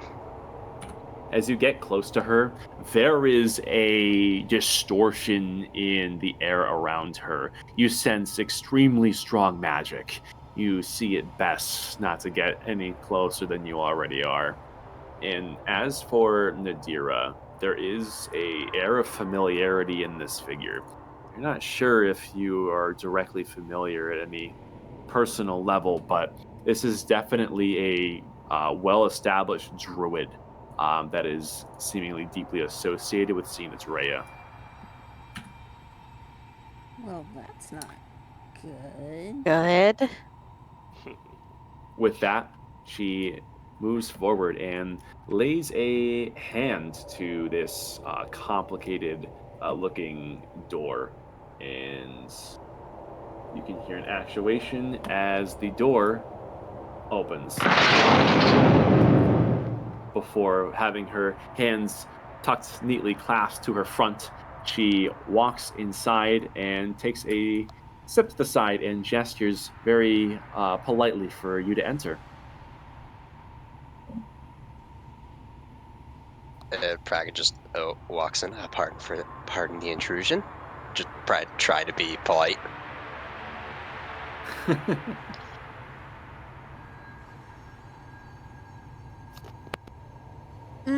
Yeah, no, I don't like that. No. No, thank you. Oh, what, you don't like the ominous hole in the ground? Not that. No, that she's shit. talking about Oh, off to the yeah. side. He's been a pain in our ass for a while. Yeah. Yeah, okay. Yeah, I already don't like this. Aerithal, keep that fucking Reminds me turn of me. on fucking strap. File in. Where are we to go next? She replies very simply. You are exactly where he wants you. Oh, that doesn't sound ominous. He will see you now. I'm sure he will. And with that, brushing by Nadira, the door very promptly closes. and there is a tension in the air. There is a low flicker in the center of the room, a distortion midair, and this slow glowing flame begins to grow. Cobweb, you might want to step back. Oh, yeah, right on. You are being observed from the far room as the cauldron around these less than savory figures, familiar to some, intensifies, as does the candles within this room. And finally, this central basin erupts into emerald flames.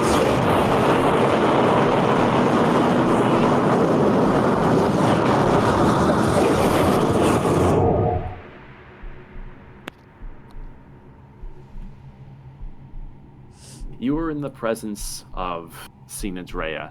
You look as these flames that erupted from this basin form into his body. It seems almost comprised entirely of flame and is partially transparent. However, you can feel the deathly presence that he is observing each of you and is seemingly pleased with this sight as he speaks. Welcome home, Cartographer Patrol 26 and friends.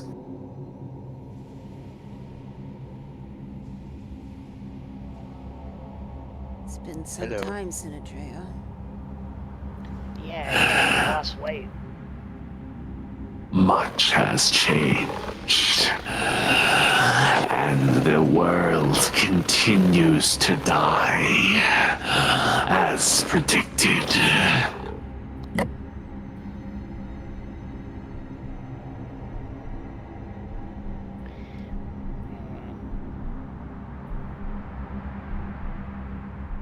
Did you also notice the little pause a couple days ago?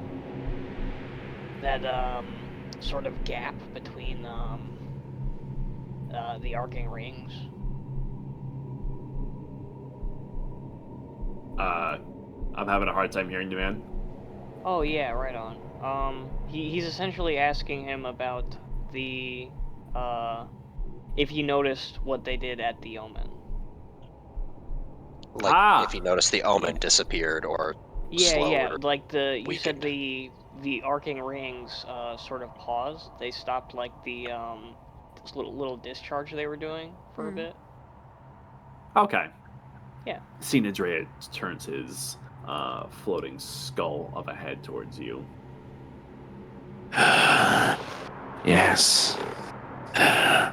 Yes. I had suspected when you disappeared and took Zula with you that this world would see change soon enough. Well, for better or worse, you seem to know more than most.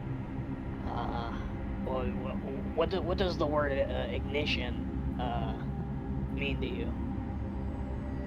It means much to someone like myself. Fire is the essence of my eternity. Well, it'll also prove to be the essence of your undoing.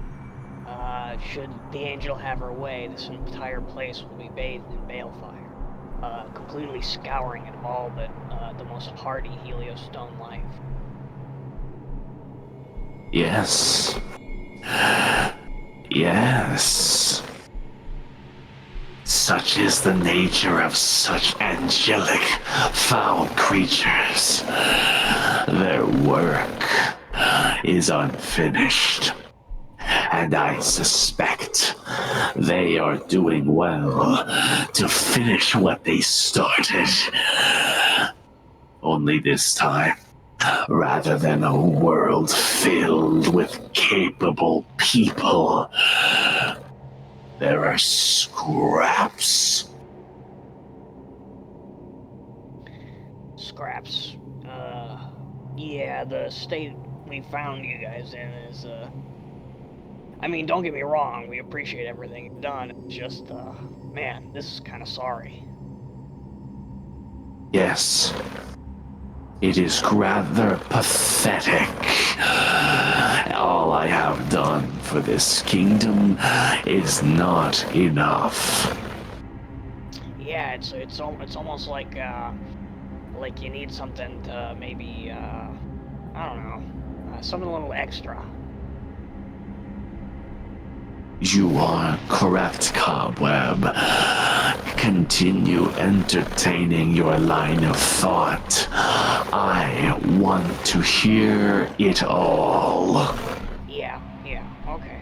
Well, it's probably pertinent for you to know that we're sort of going around and giving all the big players sort of a courtesy call. We're about to make our way over to the Inquisition, and eventually we hope to get our hands on the Praetor itself. We've recently come into possess the ability to pilot it without restriction, or at least easier than without a means of like some sort of higher artifact, essentially. And yeah, things are about to start changing. I'm sure you've noticed what happened at the brewery. I have felt your presence in this kingdom, and I was curious as to how you would paint this decrepit canvas. You intend to bring change, as do I. We want to see this kingdom strengthened. And you intend to use this power you now carry to do so. Your intention of action is identical to that of the Auroran Dawn, to the original intentions of that of King Sidonus, isn't it? Yeah, you know, it's really funny you should bring those guys up. We've recently come into possession of some interesting knowledge regarding you, actually. Then speak your truth. I am your audience.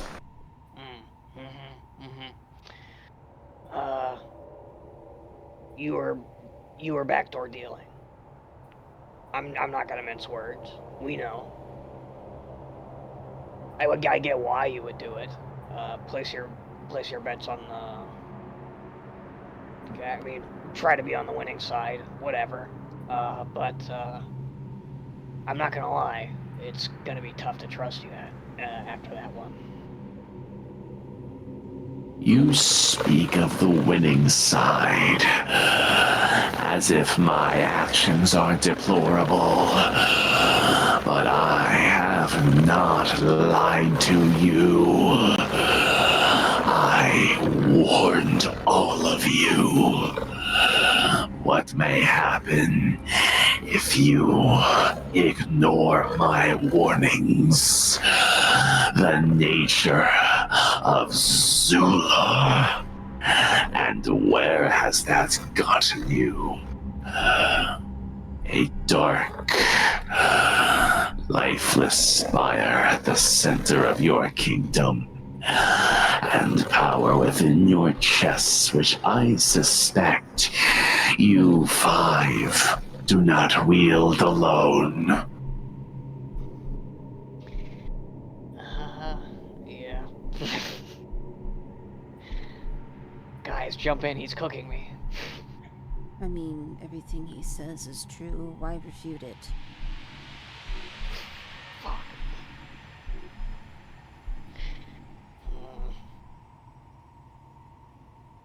What else is it that you know, Sinadria? much. Enough to have a plan for survival.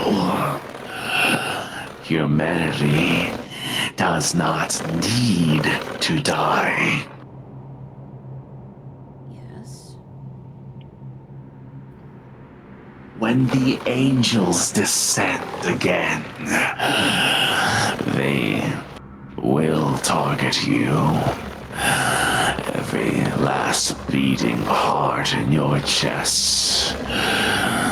They will not stop.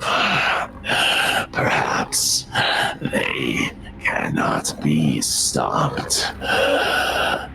There is only escape. And you have a means of escape off the planet?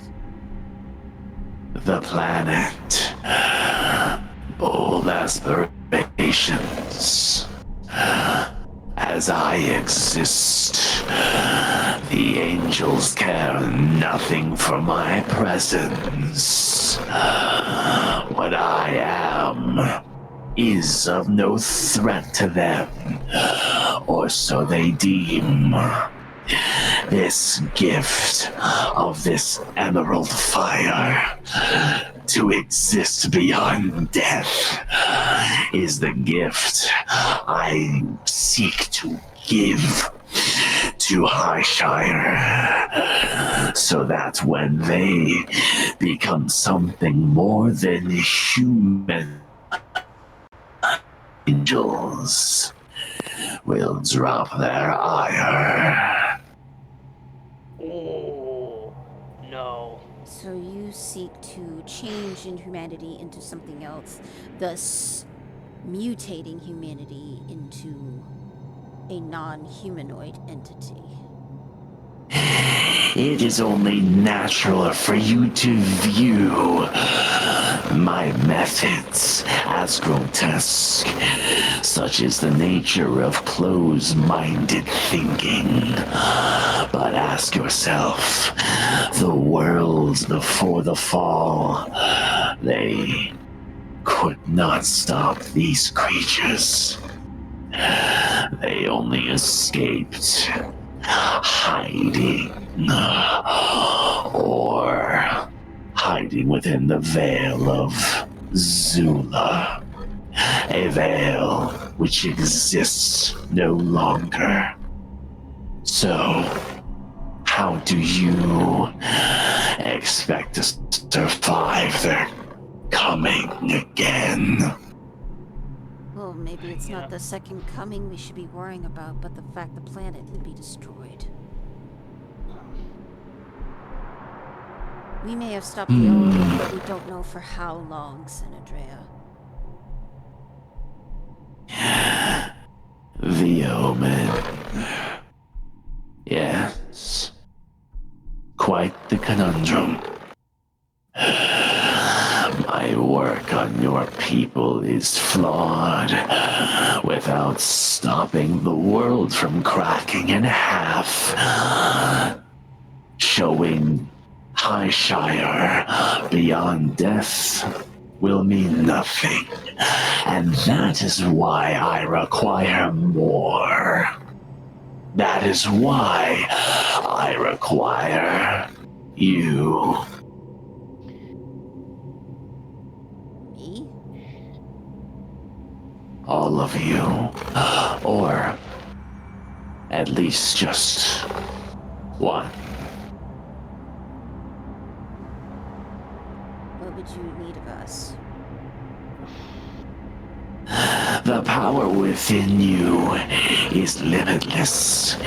The Aurorans, their perceptions on this power heralded from the view of the Startographers.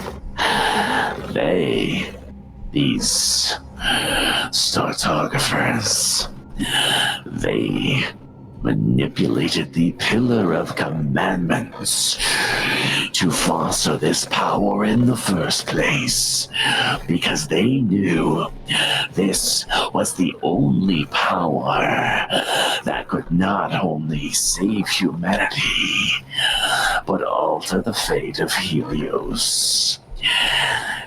Imagine the gifts I can offer, stoked with the power of Helios itself.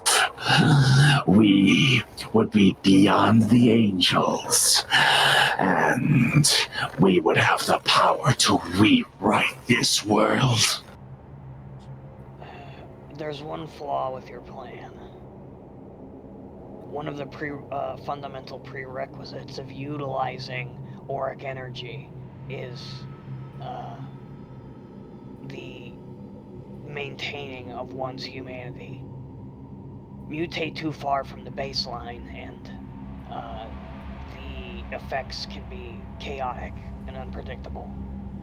Been very clear that keeping your humanity was a very sacred requirement. And even if it wasn't, I still wouldn't like what you're trying to do here. I like why you're trying to do it, and I guess I get why. You've been alive and hiding long enough to value survival above all else. I'd rather die a human. I would. Besides, you think you were the first one who wanted to covet the power of the pillar? The Angel of Death was far before you. She was merely lying in wait. Angel of Death? Oh, I see. I had suspected, but now I have certainty. I mean, the Aurorans called us angel cultists when it was anything but. They had their own beliefs about us, until they actually learned about us.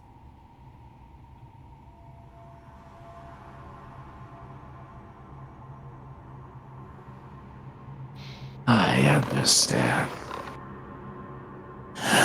So, the Angel of Death created all of this. It makes perfect sense. Tell me, where is this angel now? Locked within a cage of heliostone. For now. Yeah.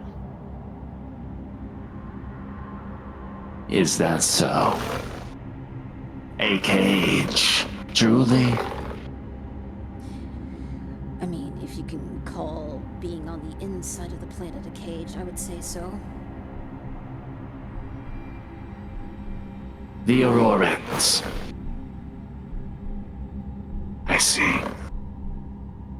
You dumped your angelic problem onto the Aurorans. How very human of you. Well, they're better able to deal with angels than people of Highshire were. Their technology is far greater than ours. Yeah, they'll be fine. But even I consider that to be on a timer as well. Eventually she may try to break out. Eventually, she will. And if the machinations of this kingdom are her design, then perhaps she too wields ascendant power, doesn't she? Yeah. She means she survived passing through the planet, so I would say so, but we managed to block her from obtaining all of it. Are you sure that she did not absorb a sufficient amount of this energy? How can you truly know? Because when I was bludgeoned near death, she made a point to show up and make sure that my spirit was ushered into whatever oblivion lies after. She's scared. She won't show it. I don't think she can. But we're dangerous to her, and she knows that intrinsically. The power that we will, she cannot take away from us unless we give it to her willingly. Which is not going to happen, by the way. Yeah.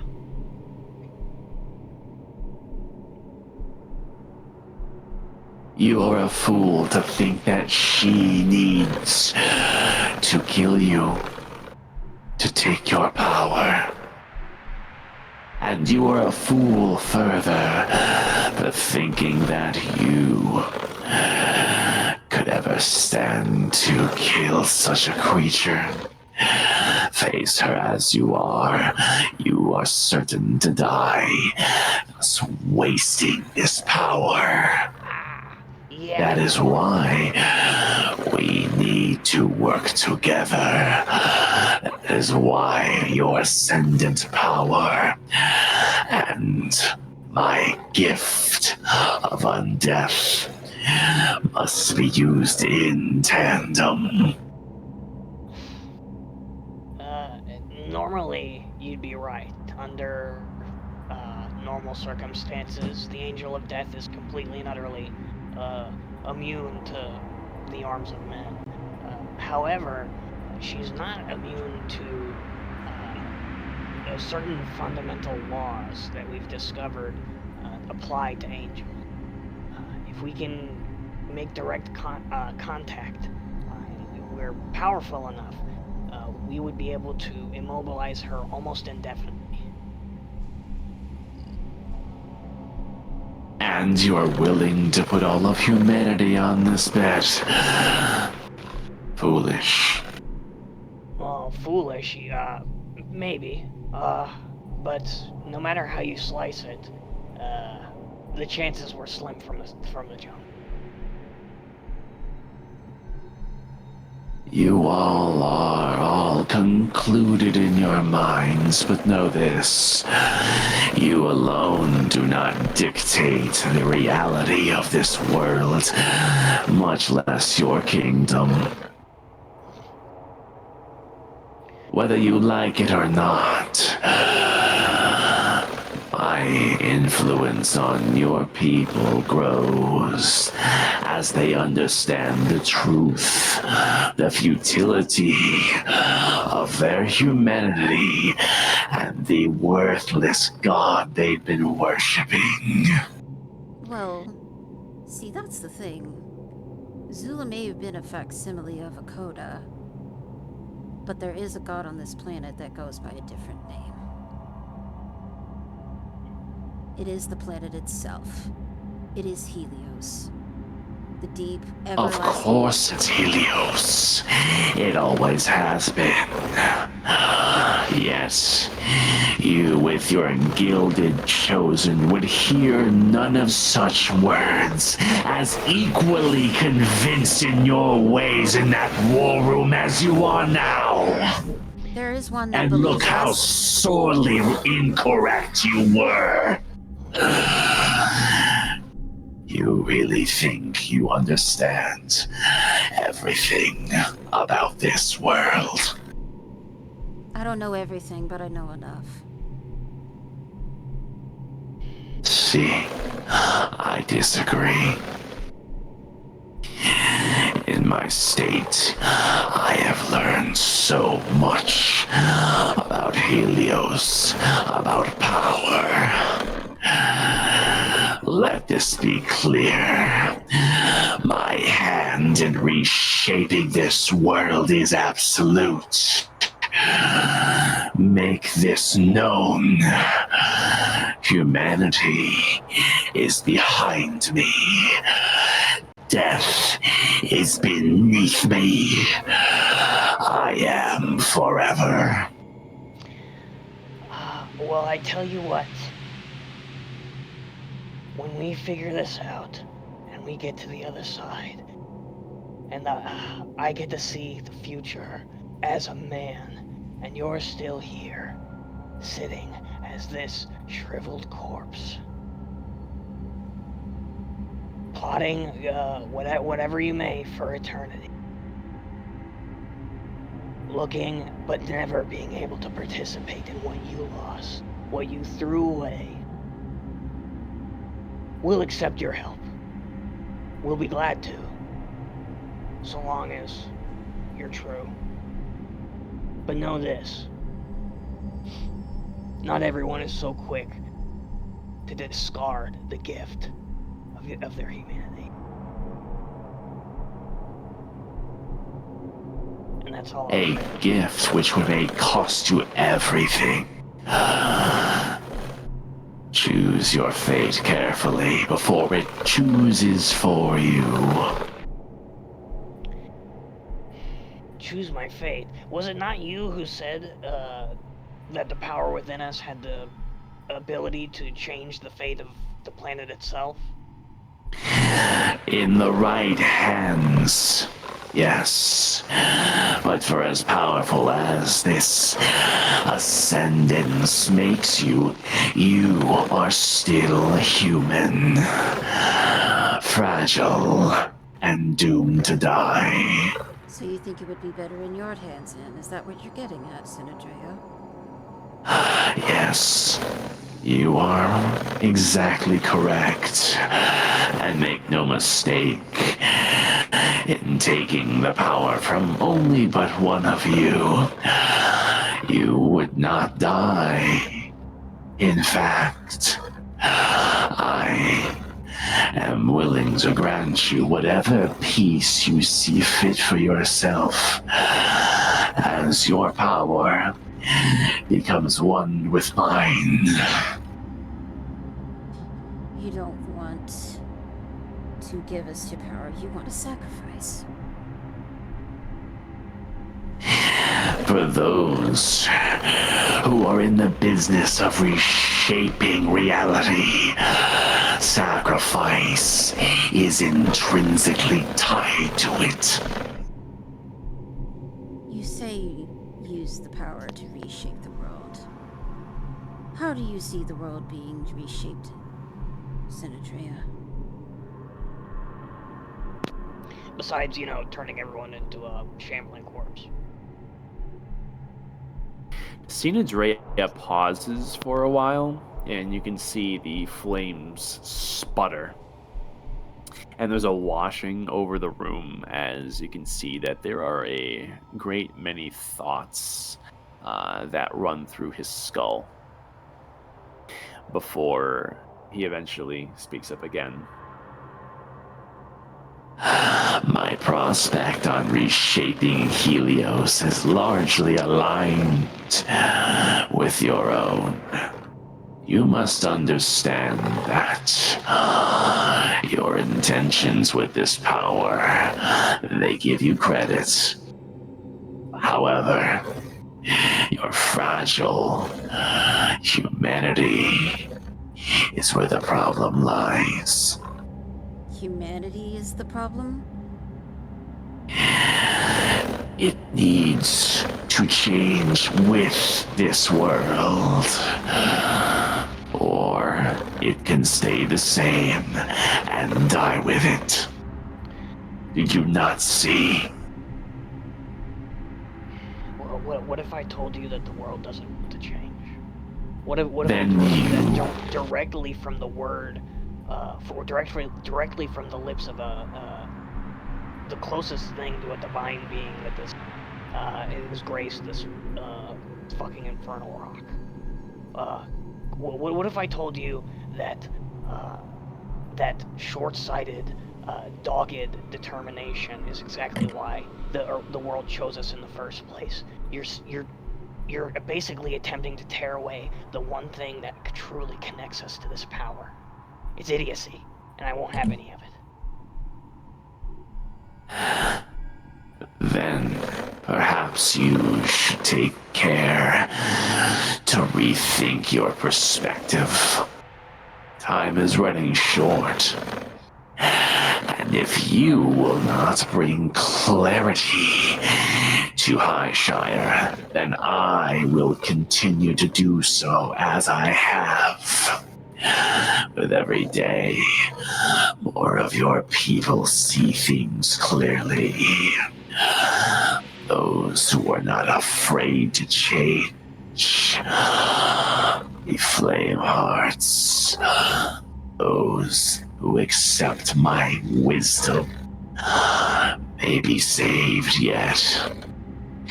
But if you stay as you are and attempt to rally the fools that refuse change, those that still continue to worship Zula, then all is already lost. It's true. You've got quite a following. You've been pretty busy, I see. The only problem is what you're essentially offering people is a cold acceptance. You're essentially dissuading the angels by doing their job for them. The complete erasure of humanity is abhorrent. And let me tell you something else. We didn't have to be enemies. We really didn't. It didn't have to be this way. You could have lived alongside us. We could have gotten through this, and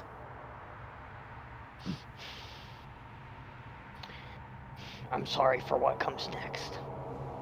We're gonna leave here peacefully. I hope.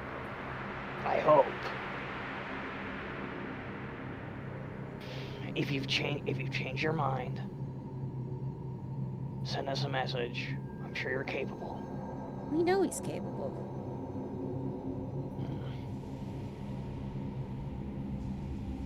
I'm sorry it had to be this way, that's all. No. But perhaps you will be.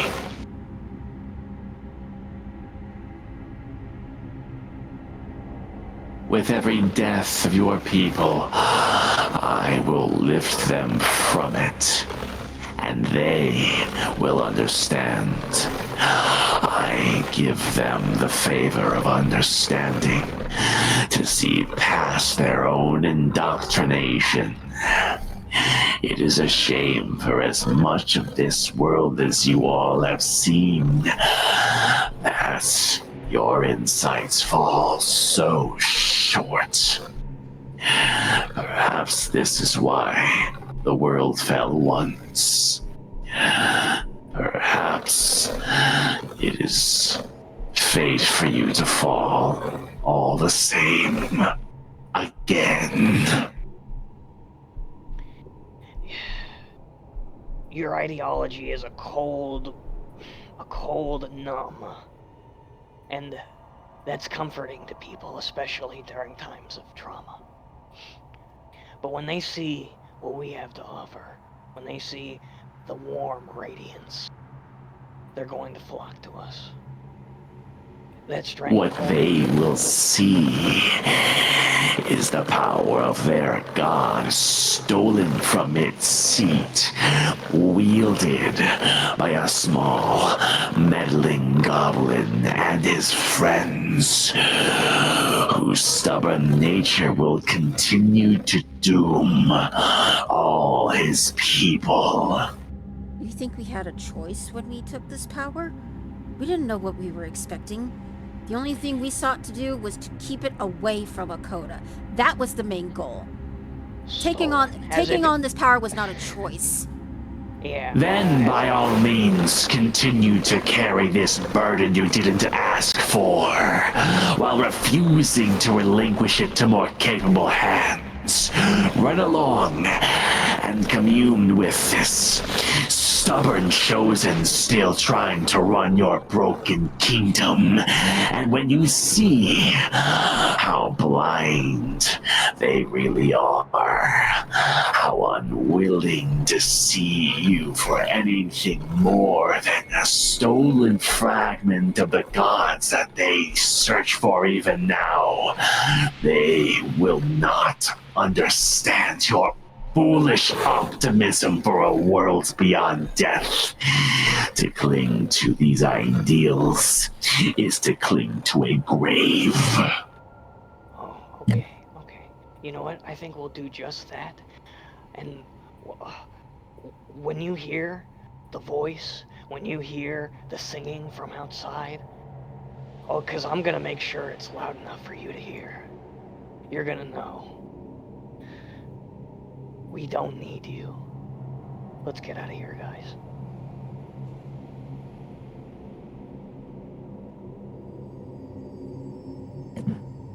Very well. I suppose such a harsh reality on such fragile minds cannot be inflicted so easily. We shall see what becomes of your fates. I will be watching very closely.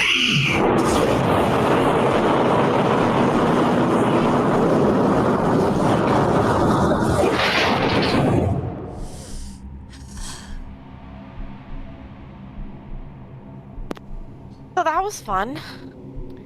Yeah, sorry, I sort of hogged the mic. No, it's No, fine. it was good. It's more meaningful coming from you, my lord, to lead this. I wouldn't have known the words to say. I'm not as eloquent as you. Cobweb comes out of his fugue state. Huh? What? Let's get out of here. What did I say? I blacked out. Yeah, Dagny Well, that was basically- enlightening. Dagny grabs Nadiro's hand and starts heading towards the door. Nice.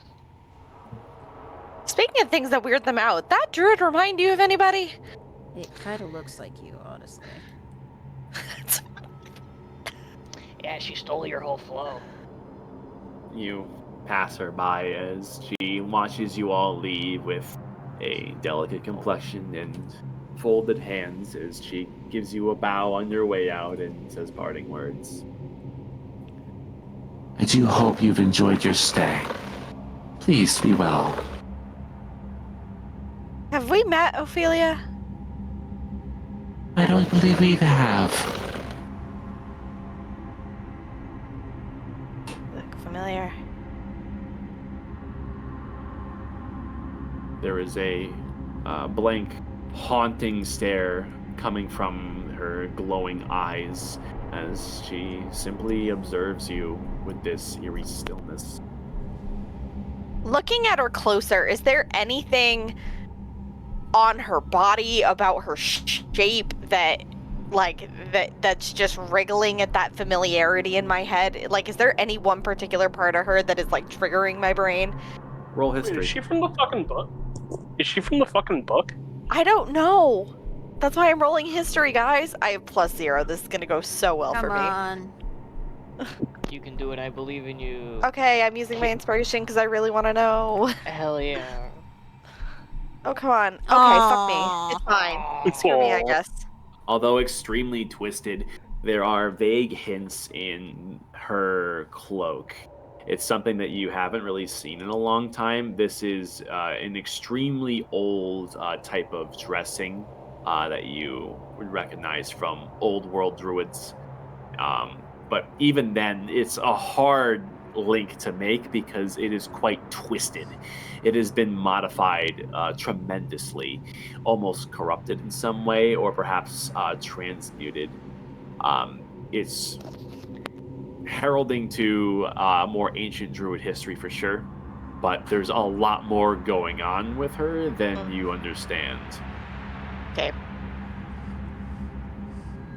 And this haunting silent stare continues, almost as if she's awaiting something from you.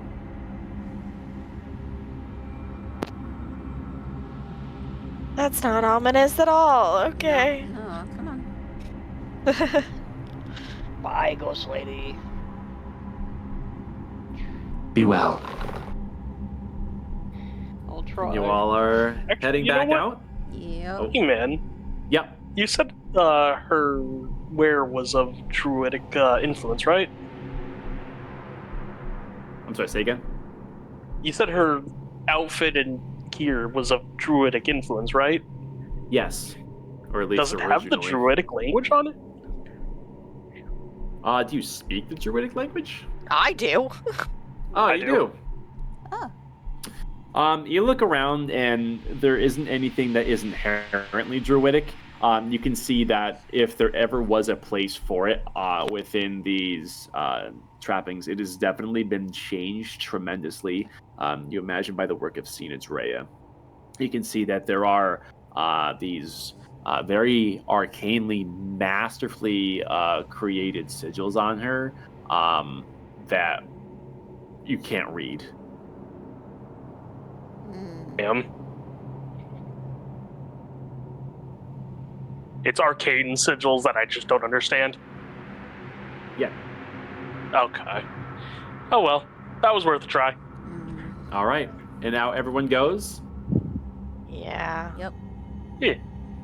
A great sense of unease befalls the party even now, but making your way through this tight hallway and winding back out, you escape the stillborn moon where you can see the shadow of the moon and the greater kingdom further, where we will end the session. Oh, fuck.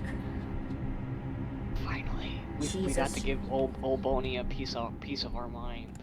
Yeah, we heard him out. At Ah, least. I'm sorry, seeing that Who with would the have thought the druid or the lich wants to make undead? Yeah, no, he wants to use the power for his own benefit. I have a Damn, feeling he knows what it does, because it was literally protecting an entire fucking kingdom. He's going for the zero mortal gambit. I see. At this point, it's a zero-sum game, honestly. Okay. Wow. Crazy session. Yeah. I'll catch y'all next week. Yeah. Yeah, it's Until then. 12:05 a.m., so it's bedtime. Yeah. All right. Muda, let me know